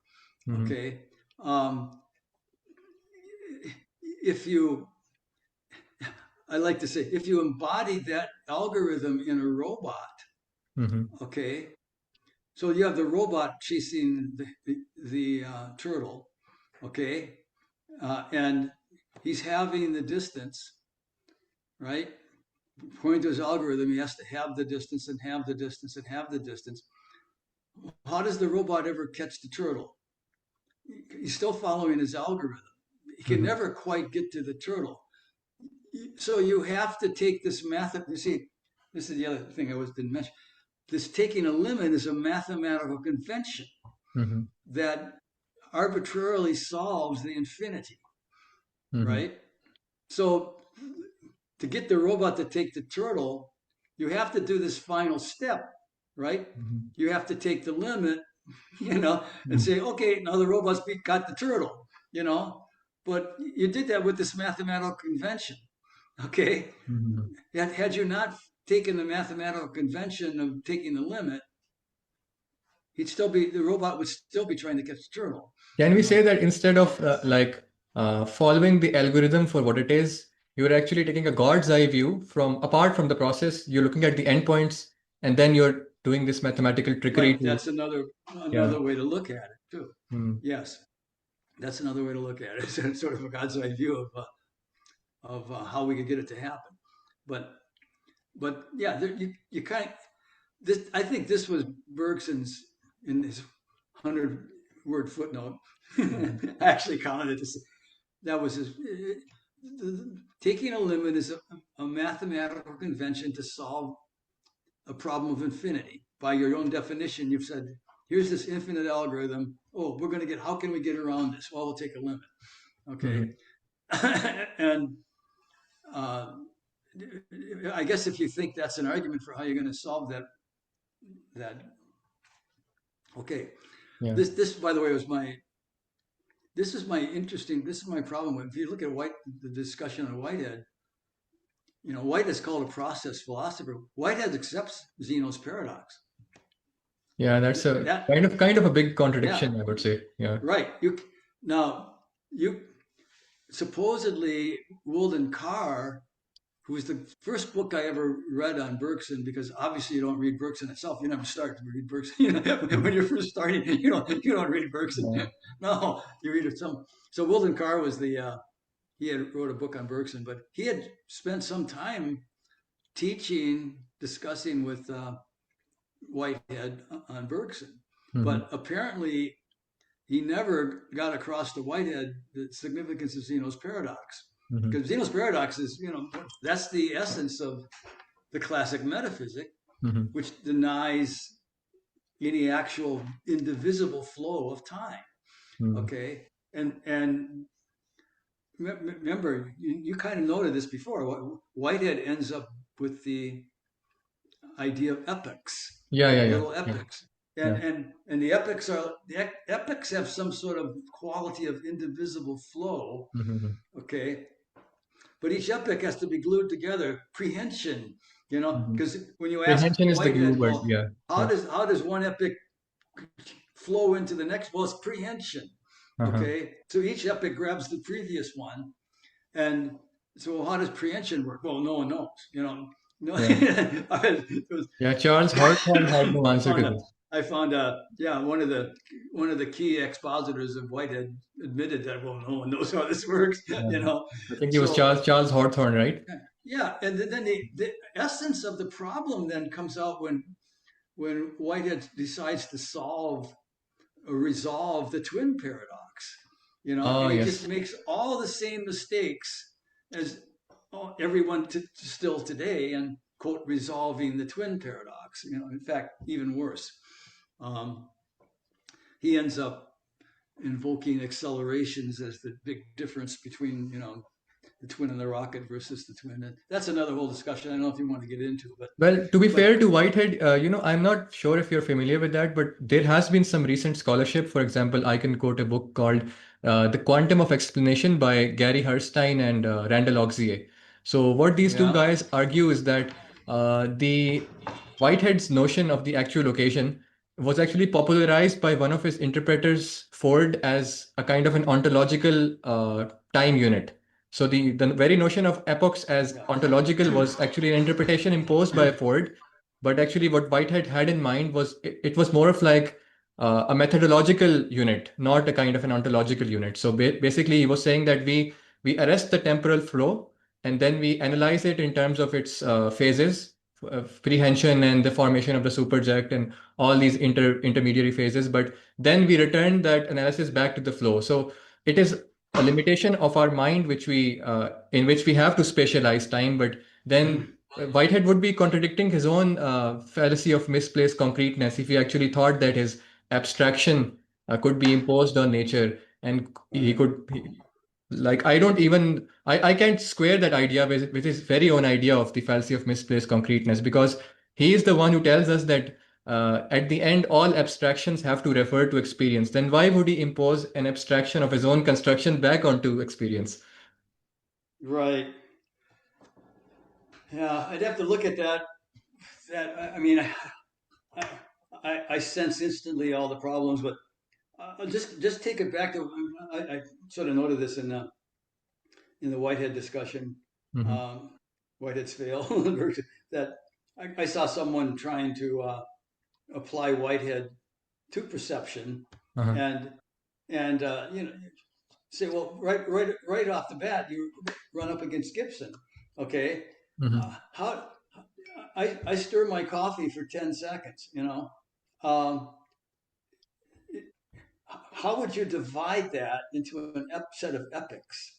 Okay, Hmm. because you have all these invariants. You have the visual radio flow field of the coffee stirring. You have the the ratio of energy of oscillation, the frequency of oscillation, the adiabatic invariance. You have the inertial tensors. You have the clinking. So, or likewise, if I'm just flowing down a road, how do where you have the velocity flow field going by. How do you divide that? What is Hmm. your principled method of dividing that into Hmm. epochs? Yeah. Okay, and how and if I stir my coffee for a minute, is that an epoch? If I stir, is that entire 160 seconds?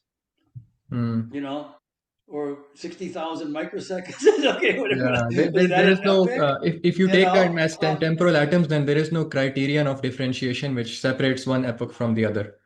Think right. that's what you're I trying to mean, say. that's one of the key things for people to be thinking when they watch this. Like just back to our discussion about elements, features. So, well, what's Mhm. your principled method for defining these features or In these the first place. elements? Yeah, Okay, because the real problem is in reality, Jay, all that is associationism on steroids. exactly. Okay, Yeah. where the reality is all this stuff is differentiated. It Uh-huh. doesn't. It's not as doesn't have to be associated in the first place. All the elements of coffee stirring, I like to point out. The spoon, a cup. The swirl of the flow, the feel of the flow. That's all differentiated Uh-huh. from the very physics of the event. That it's all naturally associated. The word even it's all integral. Not even say associated. It's all integral to the event. And we dissociate these elements. Hmm. That's the absurdity of the large language models. Is that they're starting out. It goes back to Shaw's statement. They're giving away the problem. They're starting out with all these elements that we've dissociated from this from this universal transforming field that we've Hmm. differentiated out of this field, cups and spoons and forces, etc. And then they're given all that, and then they mindlessly link it all together. you Yeah, know, like putting Humpty Dumpty back together and again. no Yeah. one could have none of the critics of associationism could have dreamed of this associationism with steroids that Yeah. we now have. But um, the so that problem. What's the principled method by which you get these elements? You Yeah. start. There's And never you know, sort but of I don't know whether you have made this connection or not, but I also relate this with Hume's problem of causality. Like, for example, he states that there is no necessary connection that exists between our perceptions. So, this kind of a logical conclusion can only come about if you view, first of all, these perceptions as these discrete bits of information that somehow have to be combined together, and then the pure succession as a series of instants. So if you just view it as a series of instances, then there is no connecting glue which binds all those separate slices together. So you naturally end up with something like Hume's problem of causality. And I don't know whether you're uh, familiar with Ian McGilchrist's work or not, but he actually lays the blame on the style of processing of the left hemisphere, that it is the left hemisphere which imposes this spatialization of time and the right. discretization of our perceptual experience. So maybe it's the roots of these problems go a bit more biological than simply a cultural phenomena. Yeah, yeah. It's interesting. Yeah, uh, the good old left. Yeah, the whole left hemisphere, right hemisphere thing, by the way, I kind of noted this in a little discussion on McGilchrist. McGilchrist is cool, but that whole division kind of reflects Bergson's fundamental cut of the world between uh, syntax, shall we say, I'll put syntax, quantity, abstract space, abstract time, Uh-huh. okay, versus semantics, Yeah. quality, quality, meaning. real-time dynamic, Yeah. indivisible flow, and extensity, which is the concrete world. Just think of a lake, Uh-huh. with the shore. I like that with it's not it's a pile of discrete points. Uh-huh. It's our concrete extensity. So um, that's kind of the right. You might as well put left hemisphere and right hemisphere in those two columns too. It's kind of it's a very Gibsonian. I mean, sorry, big Bergsonian split. And of course, you might have seen me. I noted that McGilchrist he's a very uh, much an exponent of and cheerleader for Bergson. Yeah, yeah, he I mean, is. there's one quote where he says, I think Bergson's the most neglected philosopher on the planet." Uh, Exactly.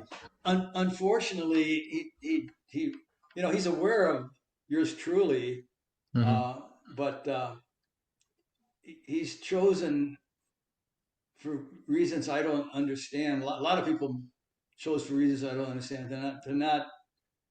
We're going back to this problem of you noted initially that back in our pre-discussion that people don't understand that Bergson had this model, Yeah. of how perception and memory, that solves the hard problem. It's a solution to the hard problem. It has, it explains how we see the coffee cup. It simultaneously then says, well, the coffee cup that experience isn't being stored in the brain. We have to have a different model of memory. And he had a whole model of perception, of speech perception, et cetera, that was entailed. It's just, but then it's all resting in that the distinction between the temporal metaphysic of Bergson and the classic metaphysic that started with Plato and kept all the way through Kant and still Yeah. is today. AI is the quintessence of the classic metaphysics. So he McGilchrist doesn't really talk in those terms at all. He just Hmm. stays in his right hemisphere, left hemisphere thing, and I don't know why he doesn't think that it'll be it's critical. See, to me, it's just critical that you start presenting an alternative model of the mind.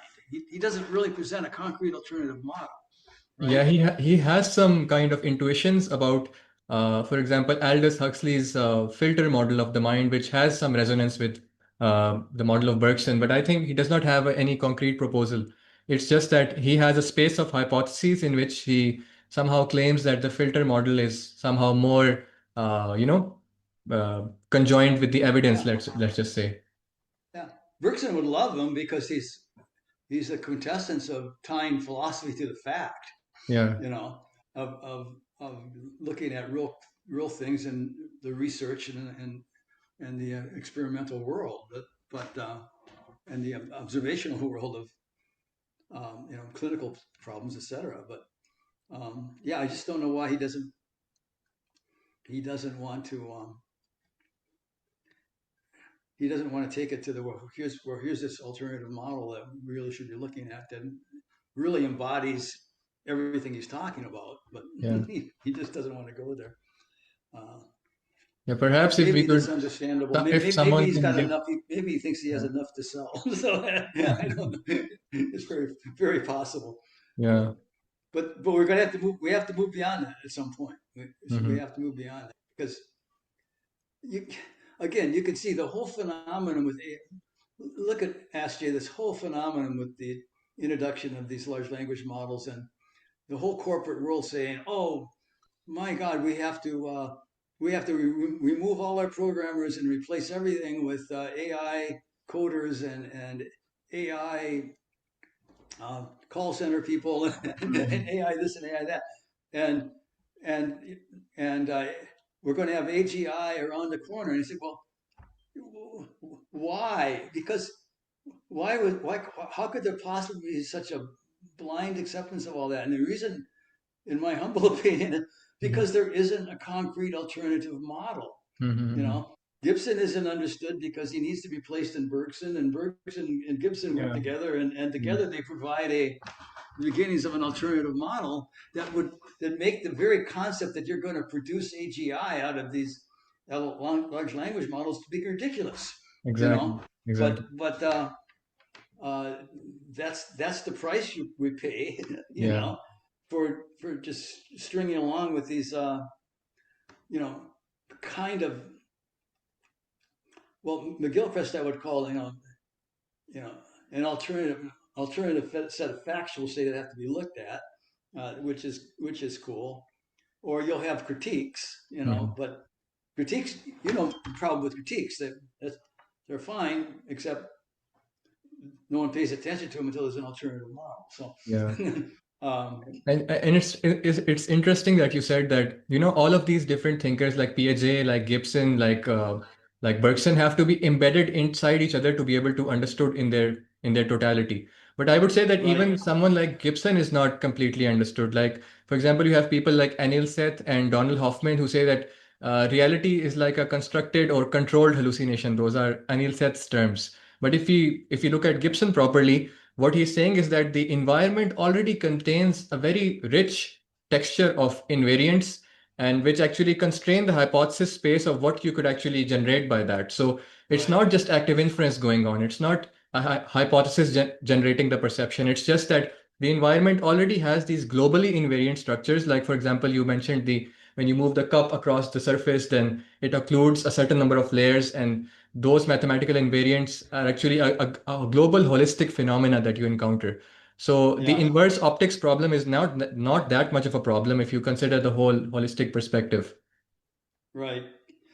Hoffman has no model of perception, you know, if you really look at it. I mean, Yeah, he cannot explain how we see the coffee cup. If you really, yeah, if you, that's it, you know, I would, I would, I would counsel all your listeners that I've said a couple of things that are key, like what's the principal method where you get all these elements, etc. But another one is, well, do you have a model of how we see the coffee cup?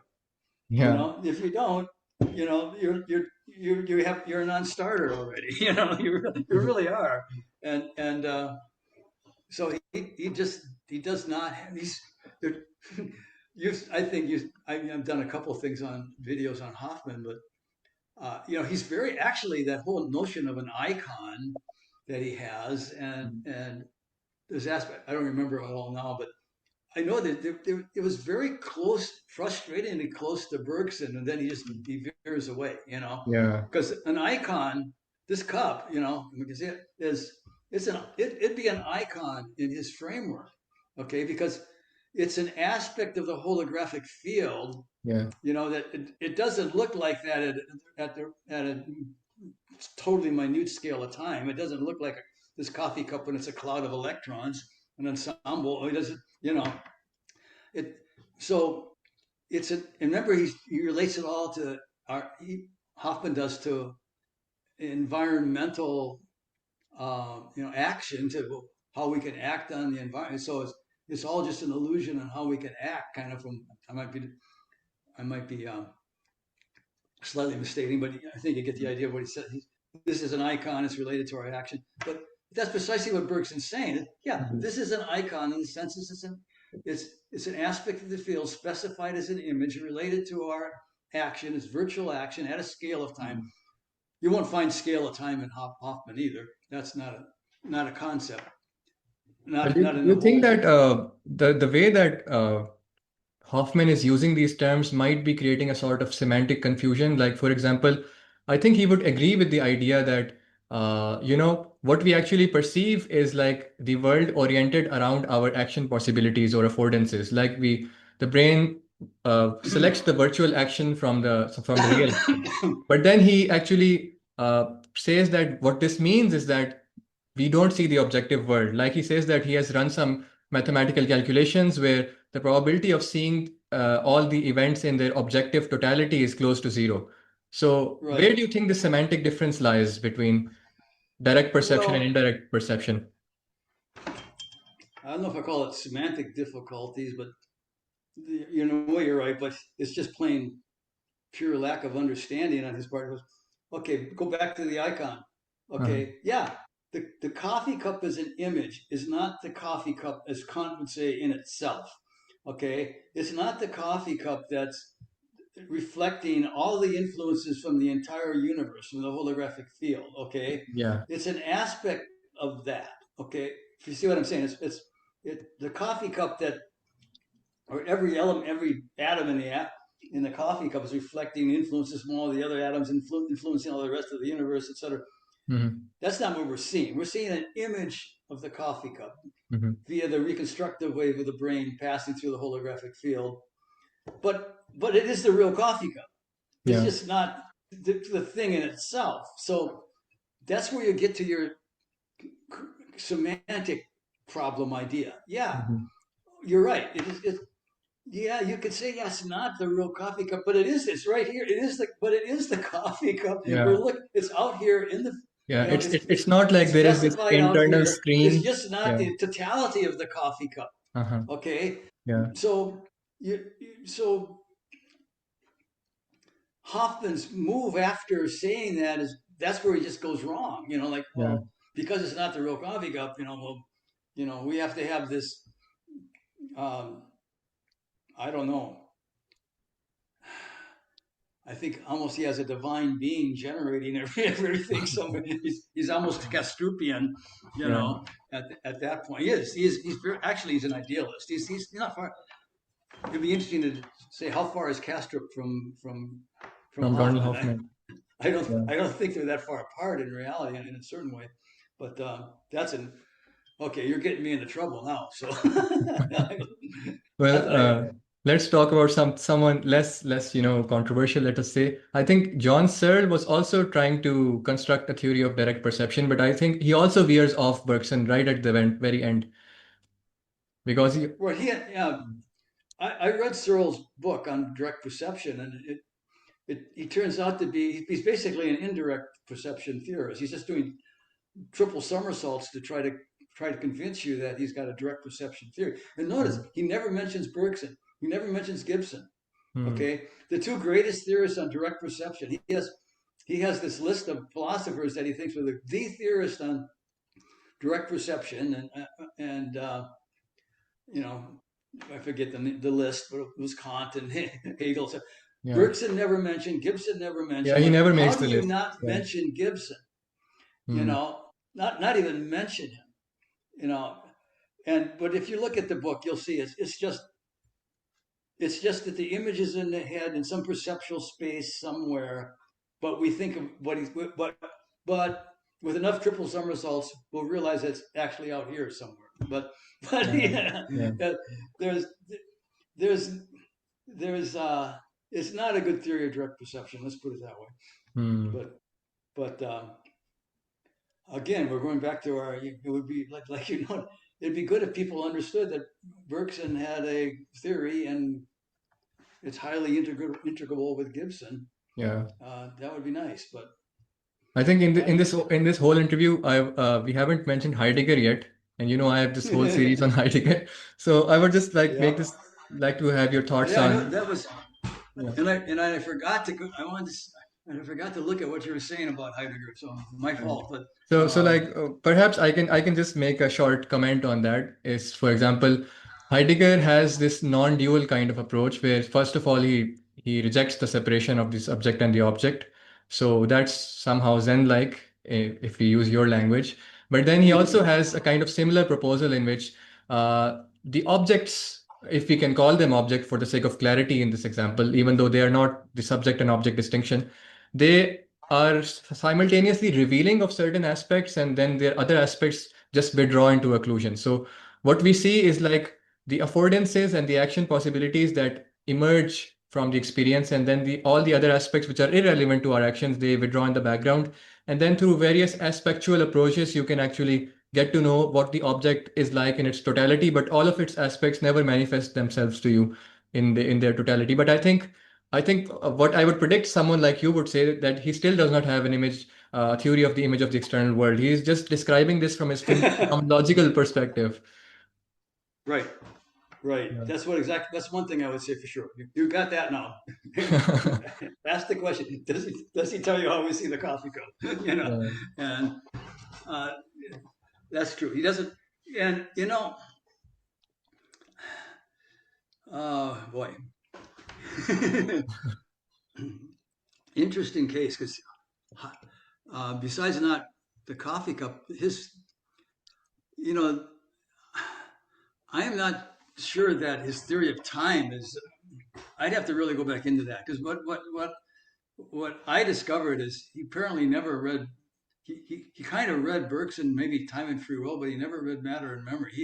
He had this Uh-huh. idea that Bergson just had this individual model of time, or model of time for just individuals, for individual consciousness, but didn't apply to the universal field. And he obviously completely missed time and memory. I mean, I'm sorry, yeah, matter and memory, and the whole discussion of Bergson, where it's all you could already see it, and you could already see it was implicitly there in time and free will. Hmm. Uh, it was I don't know how you could have missed it in the first place, but Yeah. um, and so I think I did a just warning. I did one on Heidegger. It's more than we can go through here, but I sort of bounced off Dreyfus's long discussion of it of Heidegger, um, and when it comes to the point of the discussion of time, you can tell he's kind of Heidegger is still kind of stuck in the he's he hasn't moved to Bergson's vision of the temporal metaphysic Hmm. in reality, and so that's sort of one of the things that debilitates, along with the fact that he doesn't know how to explain how we see the coffee cup. Um, Yeah, but there are, I think, certain points well, of convergences as well. Like, for example, what you were calling the Galilean Descartesian mathematization of nature, in which you just, you abstract away time by using your dynamical equations, and you actually, if you put the values of certain quantities inside your equations, then you can predict the future state. So you do away with time. So this kind of a model does not have any way to explain why the fly has a buzzing wing beat as compared to a heron-like wing beat. The subjective experience of time is absent from these kinds of models. So mm-hmm, I think Heidegger would say that it's a kind of inframing, like you have already pre-imposed this mathematization framework on nature. So I think they would have, like he would agree with Bergson on this point. Like it's a kind of a way of looking at the world, the way we structure our attention, which actually discloses the world to us in this mathematical kind of way. right. So, yeah. If yeah, yeah. Again, if I were to, I think there's a lot there in Heidegger. Just like the problem is, just like we were talking, you need that concrete alternative model, and Yeah. he never came up with it. And um, I think I mentioned that I was shocked by Wiki. You noted that the Wiki just thought Heidegger kind of got rolled over by connectionism, Yeah. Yeah. the neural net models, Uh-huh. and uh, and I think had they understood, I think it would. I just kind of think if Heidegger was placed more in Bergson, that he would it would be seen quickly that he can't be so he couldn't be so steamrolled by Yeah. the AI people, you know. But that's just that's just my quick take on the subject at this point. Hmm. Uh, yeah, And when we talk about the how AI actually perceives the external world, if we can like call it an image, people have this idea that whatever is going on inside the neural network, like for example, if we take convolutional neural networks just as an illustrative example, then what they say is that at the beginning it's a bottom-up process where first of all we have these emergent representations, like for example edges and different colors and different hues. And then in the subsequent layers, after several processes of convolution and like whatever the architecture of the convolutional neural network is, you gradually get to the image of an object. So like it's a purely bottom-up process. So then they begin to have this idea that perhaps since neural networks are doing this, the human brain must look like this as well. So then they scour the literature of neuroscience and try to find these emergent representations inside the brain because they have conflated the way that these conv works with actually how the brain functions. So you think it's a very, it's an intuition that is very hard to let go of. Once you see these convex working, then you begin to think that everything works like that because you somehow right, conflate that the two outputs are equal. right. Yeah. It goes back. I didn't finish my statement. It goes back to my five brilliant guys in Zurich. And I was saying that Yeah. their education is lacking. I started saying, well, you needed to look at cognitive science before it was captured by the computer model of mind. You needed to look at. I don't think they study perception, Mm-hmm. ecological psychology, Mm-hmm. uh, memory research. And when I say memory research, I mean I spent years at the University of Minnesota Library poring over the memory research uh, articles. Back then, it was all verbal learning. How do you learn kek is associated to wug, or kek to wax or something. And then it gradually started revolving to if we image things, that helps to learn paired associate words, or if we do actions, etc. But I studied this whole thing, but my point I'm making on the memory research is that you start to realize how little we understand about how the brain stores memory, and why it's so dependent on a model of perception. And then there's the whole cognition problem, and then cognitive development. Mm-hmm. See the back to our discussion on Piaget. Uh, the There was a period when the computer model swept in. My date is 1972, where they started stuffing Piaget into the information processing framework. Well, we Mm-hmm. can explain all of information processing with um,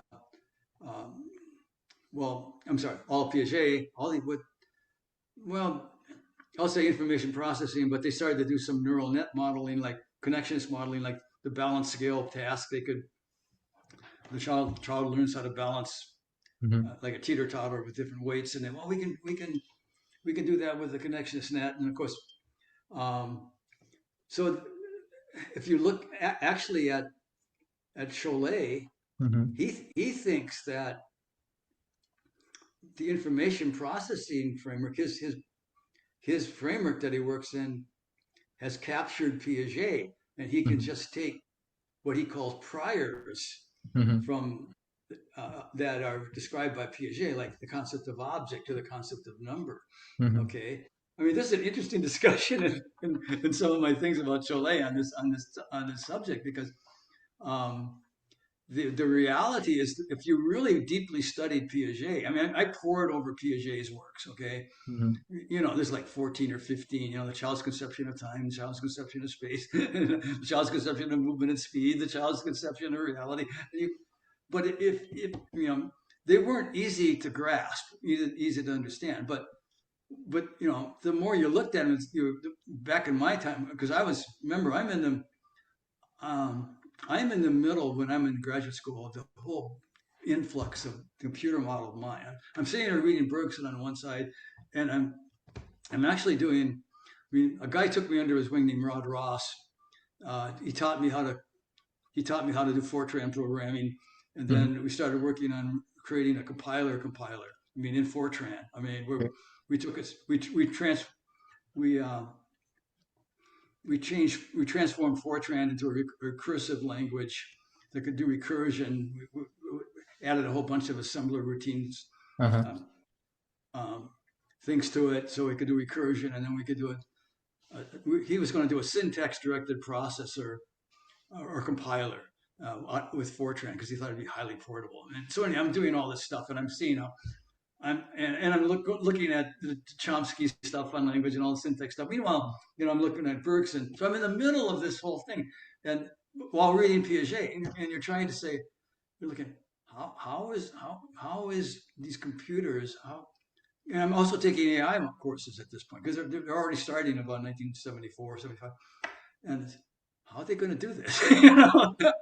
how, how, how are they going to replicate this trajectory, this cognitive developmental trajectory that takes 2 to 3 to 7 years, depending on whether you're going to just fundamental object recognition all the way to concrete operations, all the way to formal operations? Uh-huh. How is this going to fit? Because it's really more like the Bergsonian device that Piaget is talking about, Mm-hmm. Yeah. and rather than an AI. But back to my five guys, you see, they think that Piaget has been taken care of. They don't have to worry about. See, they're in the midst of the problem of cognitive development. the trajectory of cognitive development in actuality, but they don't realize it.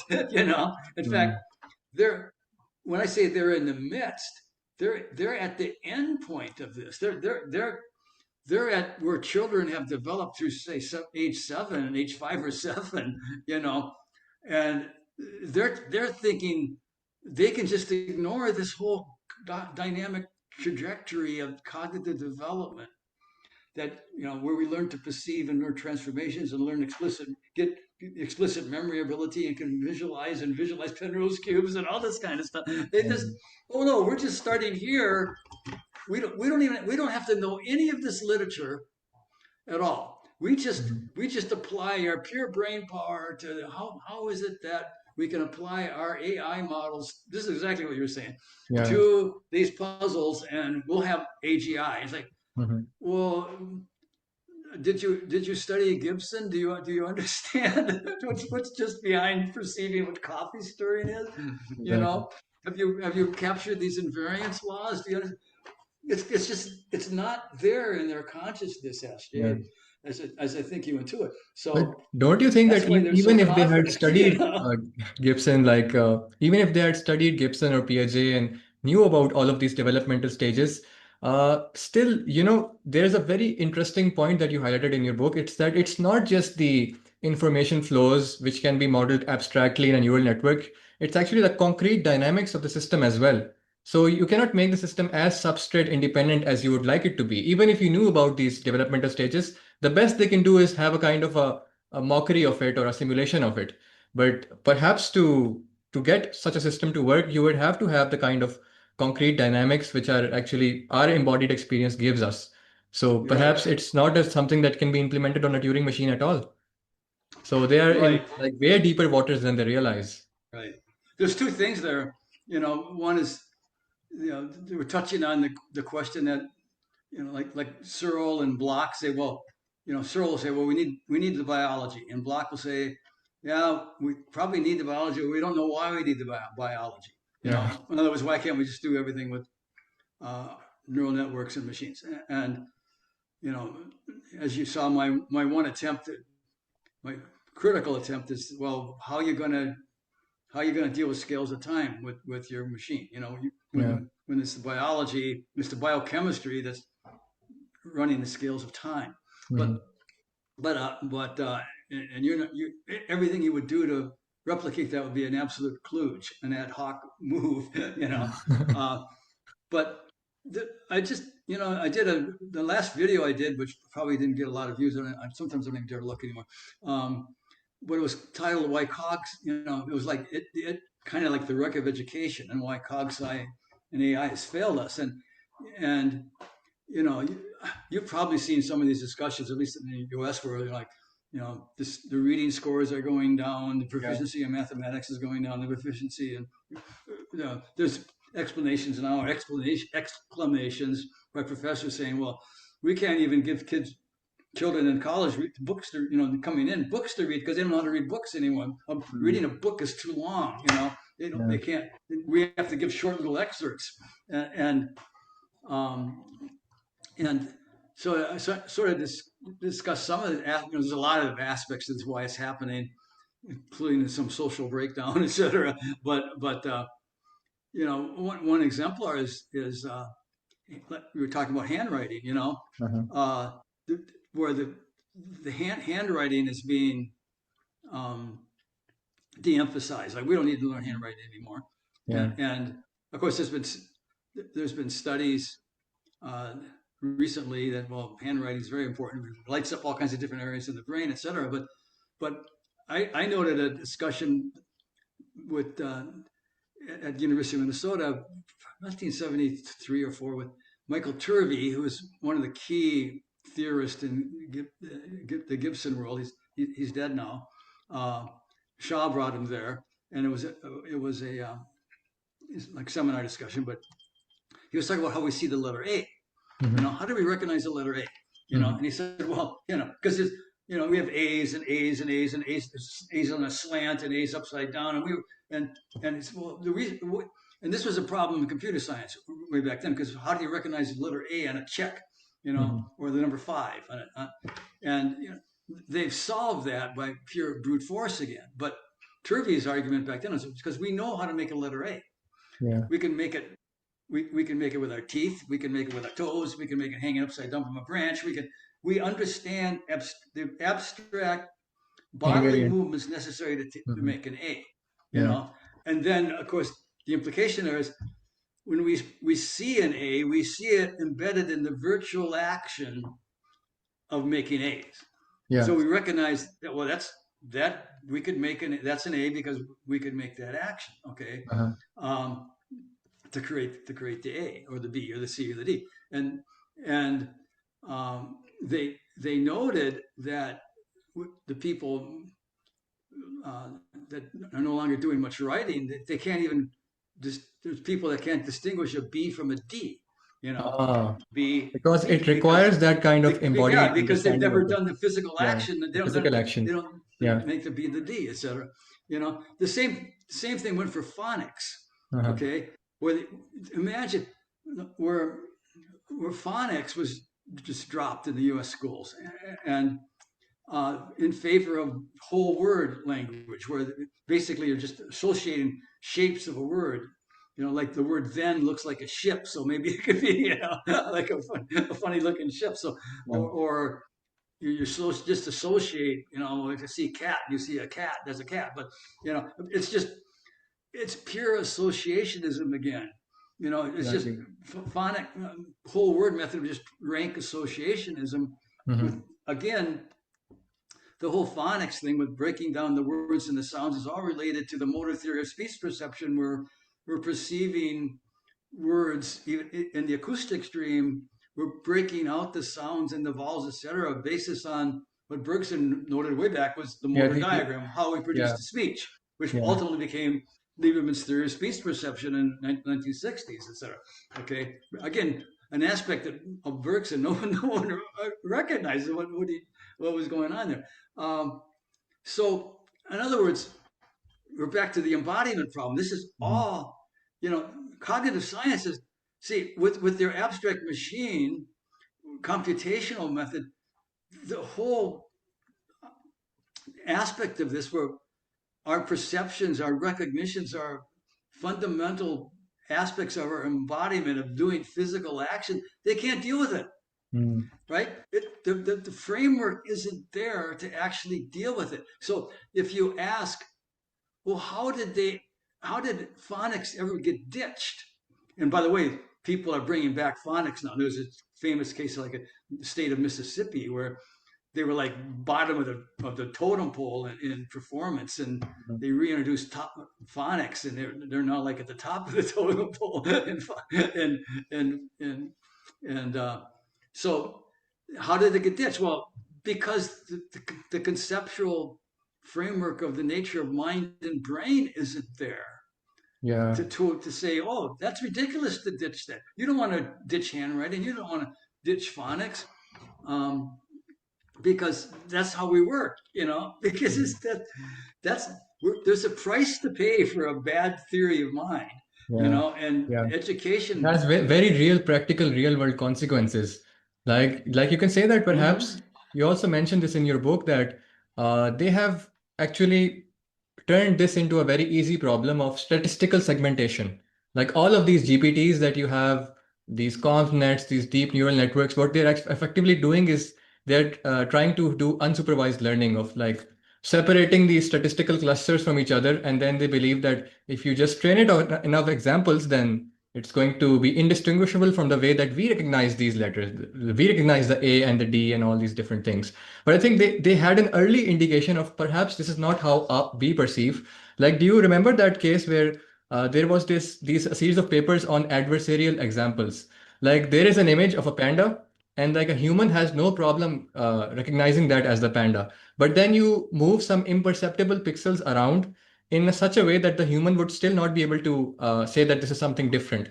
But the AI just completely fails on that, because what they have learned is not the panda image, the concrete image of the panda that we have learned, but actually some kind of a statistical regularity that can be easily, that attractive state in the statistical manifold that they have developed through their training can actually be shifted away from that just by moving those pixels around. So that might have given them an idea of how our perceptual system is different from that.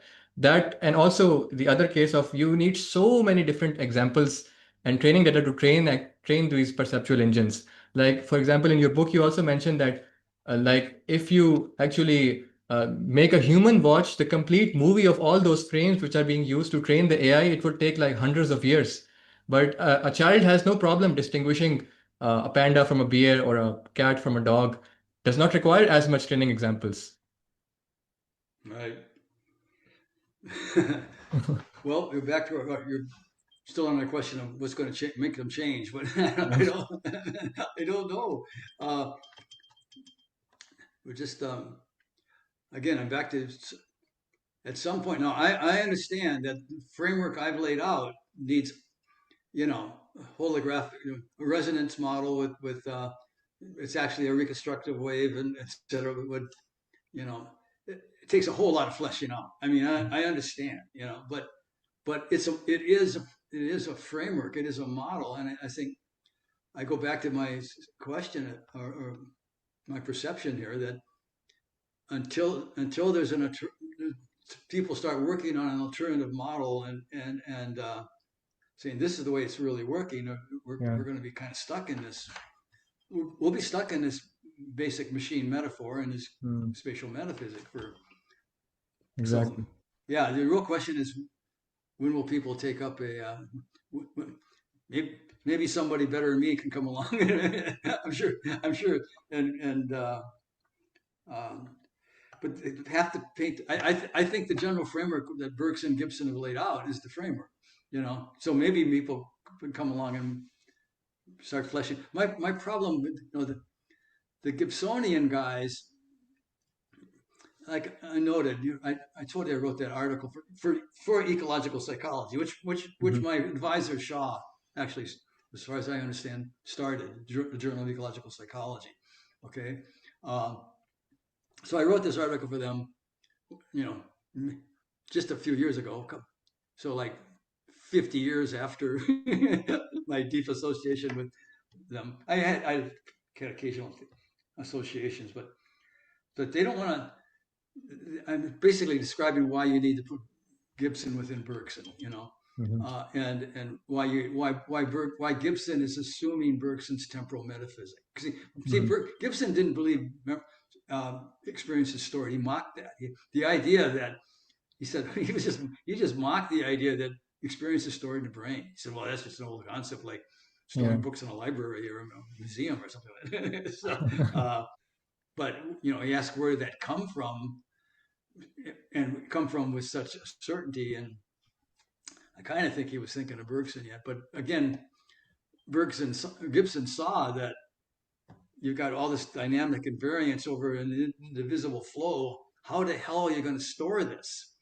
How Mm. do you store, you know, 10 seconds of coffee stirring? How do you do Yeah. that? And state by state by state. So they don't even think about that. But as I was saying, the Gibsonians, um, see, it's interesting. Shaw and Turvey took the Gibson framework very mathematically. Turvey Mhm. did brilliant stuff, in the mathematics. Like when I routinely say glibly adiabatic invariances Mhm. or inertial tensors, that's stuff coming from Turvey, and Shaw. They both tried to fit. They were very much into fitting Gibson into physics. Uh-huh. So you'll find stories. I mean, where both Shaw, sure not articles, but not stories, articles, where Shaw and also Turvey, different articles, but they're basically trying to fit ecological psychology, Gibson's framework into physics, into more precisely, uh, like say Shaw's trying to fit Gibson into Feynman's path integral theory, okay, of quantum interpretation of quantum mechanics. and Survey's trying to use quantum mechanics and the observer problem as how to fit ecological psychology and explain direct perception, how we see the coffee cup in terms of current quantum mechanics, which I disagree with violently, but I've never written any articles trying to dispute that. But my point being, they kind of, what I expected was far more work on describing these invariance laws, and then I saw it take place ultimately in the ecological psychology evolution. So, and more of a failure to grasp that they're in a different metaphysic. Gibson actually sits in the Bergsonian metaphysic, where mathematics, we're back to your mathematics question, is mathematics has to be seen as a descriptor, but not the real. Okay, it's an approximate. But the way Bergson described it or characterized it, you see, the classic metaphysic, which is what Zeno was involved in, where you have this discrete time of instance and space is discrete points. So you see me describe it as it's an abstract space where the three-dimensional space of where the three-dimensional space is the continuum of points or points and positions. Yeah. Exemplified by Descartes and fits perfectly with a coordinate system. I can describe every point in that three-dimensional space as a set of coordinates in a coordinate system, right? And then time is simply the fourth dimension of that space. Again, a discrete set of instants. If I move an object through that three-dimensional continuum, each point that the object momentarily occupies or sits on in that three-dimensional space is also an instant in time. So the fourth dimension. So it's a four-dimensional abstract space. That is the foundation of mathematics. Okay, absolute foundation of math. Okay, without math doesn't exist without that classic metaphysic foundation. Now, Bergson described that metaphysic as, because the question is, well, why is it so effective? Why is mathematics so effective at describing the physical world? And Bergson's answer was, well, it's practically effective, but the metaphysic is an ideal limit. Okay, it's simply an ideal limit. It's never reached in the concrete world. You never reach in the concrete world. Visualize my lake and the mountains and the shore. That is not the abstract continuum of points and positions that you can lay over that. Bergson called it like a network, a mesh mental mesh that you lay over it. You can make the squares of the mesh smaller and smaller until it's just continuum of points. Is an abstract theoretical limit. It's never reached. The motion of as Achilles runs across through that continuum, every step is indivisible. The whole motion is indivisible. You can divide it into instant after instant after instant, but it's an abstract limit that's never reached in the concrete world. So, but because matter, because as the universe, shall we say, just is you're back to the vision. The universe continuing to evolve moment by moment.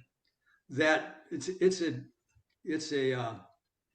dynamic, indivisible, and creative transformation of Bergson's terms, but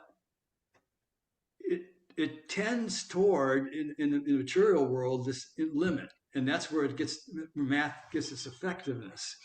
Okay, but it's not.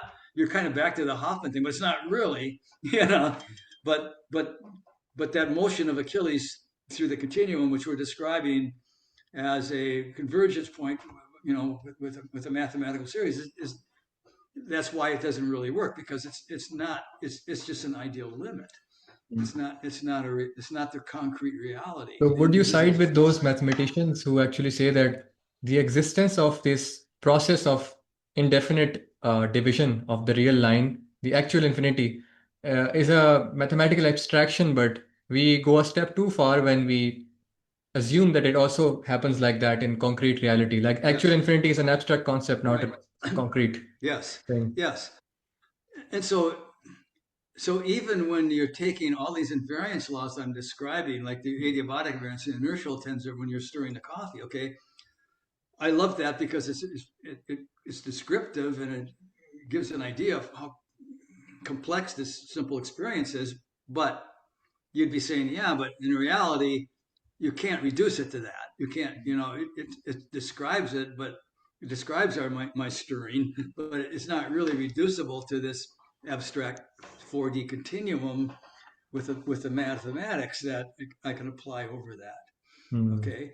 Now you can see what we're talking the essence of the ill of AI because they believe that the abstract continuum is real.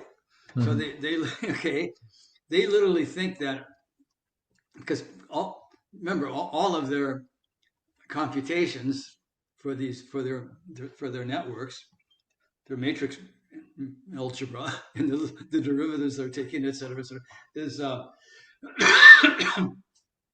that's all occurring in this abstract space. Hmm. Yeah. Okay, even though you've got a concrete machine, and a computer with electron flows, et cetera, underlying it, the what the the reality in their minds is the abstraction, the Hmm. computation taking place in this abstract space. And remember, you can do this. It's going to take longer, but you can do it with a register machine and shoeboxes, you know, or or you can do it with a PC, et cetera. But see, you're back to the problem of the concrete biology or the concrete physical instantiation doesn't mean anything. It's this abstraction Hmm. that means something, and that's where they think they start. You start with the abstraction, but the abstraction came from the brain in the first place. Of course. The abstraction is a function of our cognitive development. Yeah, they're It's trying the to pull abstraction is the themselves up by function their of the bootstraps. hmm? Yeah, they're Yeah, trying to pull themselves by their bootstraps. Like, right. yeah. Exactly. So the abstraction is a function of this cognitive developmental process that Piaget is describing, where we start to get a concept of space and time, and gradually we rarefy that to this abstract continuum of points, Yeah. positions. It came out of our cognitive development, Yeah. but it doesn't mean a thing to the brain in terms of how we see the coffee cup. Yeah. Okay, but Exactly. that, or how we do mathematical proofs for that matter. It doesn't mean Exactly. a thing to the brain. But but as you see, yeah, they're starting. They've reified this abstraction, and that's where they start. Hmm. And they don't ever ask. You could put it another way. Well, what if you ask where the abstraction came from? Okay, where your abstraction came from in the first place? You Yeah. know, uh, what if you tried to replicate how the abstraction was developed? Yeah. Okay, now you got a problem, right? They, Because they well, wait have a kind of an second, inkling of you that. They might need say some who, biology and biochemistry. Huh? yeah, Go they ahead. say who puts the fire into the equations? Like how do these abstractions Right. actually come alive in concrete experience? So they have an Hmm. inkling of the problem, but they have no solution for that. And also, we are nearing the end of our time, so I would Yes. just like Yes. to ask you one more question, which is a very easy question, which is that Heidegger has his hammer when he used to give examples of affordances, and you have your Hmm. coffee cup. So can you, instead of telling us about the origin of the image of the external world, can you give us the origin of your illustrative example of the coffee cup? How did you come up with that as the prime example? I thought you were going to ask me should I hit the coffee cup with this hammer, but you know, maybe we need to hammer the coffee cup. So yeah, geez, I don't know. I think it was a when I did my thesis, it was all on Bergson's model and Gibson and but it was very Heideggerian thesis in reality, though I hadn't read Heidegger yet because Mhm. I was working away on these concepts of, well, like I started with like wedging, like what does it mean to wedge? Because Mhm. I was thinking of all the forces involved in wedging something in, Uh-huh. or uh, but I think somewhere along in the thesis I was thinking about stirring, because you know, you have this continuum. You can stir coffee cups, but you know, you can stir little things in thimbles, but you could stir cement, in a cement mixer, and you could be so you have all these invariants that are Mhm. across these, you know, and then of course you're talking about the abstraction. Where does the how do you take the abstraction into higher order invariance? Like, Mhm. oh, the guy was your coworker in your next cubicle stirring up trouble, by talking to his talking down his compatriots. Like, okay, in other words, you see the abstraction. You're taking this concrete stirring, but now you're applying all the invariance to this higher order thing of social interaction. But where Uh, that came, I think it really came from actually. Ultimately, I think after I read Kugler and Turvey's book, that didn't come out till 1987, called Information in the Assembly of Rhythmic Movement by Kugler and Turvey mhm. in '87, and that's where they were talking about little things like they're waving pendulums back and forth, and the adiabatic Invariant. ratio involved Uh-huh. in that with a haptic flow field. And I realized, well, you're doing the same thing if you're stirring coffee back and forth. And they're talking Uh, about the inertial tensor. There was about that time the inertial tensors came out, and then I was aware of the flow fields. I know this is a radial flow field that was previous stuff.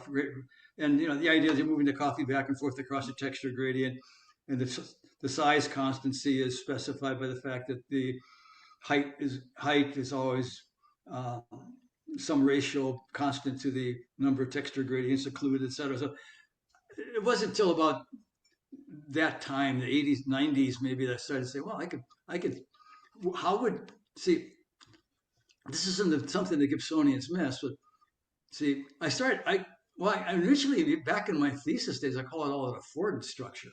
mhm. Okay. Uh, and then, but the problem there is you're always trying to, uh, if the affordances, you're trying to figure out how these invariants relate specifically to the body. Like one of the classic ideas is stairways, where you have steps, and how do you see how's the affordance of walking up the step, and Mhm. the higher the step gets, the rise of the step gets to your knee, relative to your knee, the less it looks like you can walk it. So Yeah. that's a pi ratio. It's called an affordance structure, It's the but same kind of it's very example hard to when you, relate all this. for example, It's hard to catching a ball from the air. It's the same kind of Right, invariance that you observe. right. Yeah. There's another one, yeah. Yeah. But that's right. But it's hard to relate all these invariance laws specifically to affordances, but they're there. And I just started using the word invariance structure to make it simpler.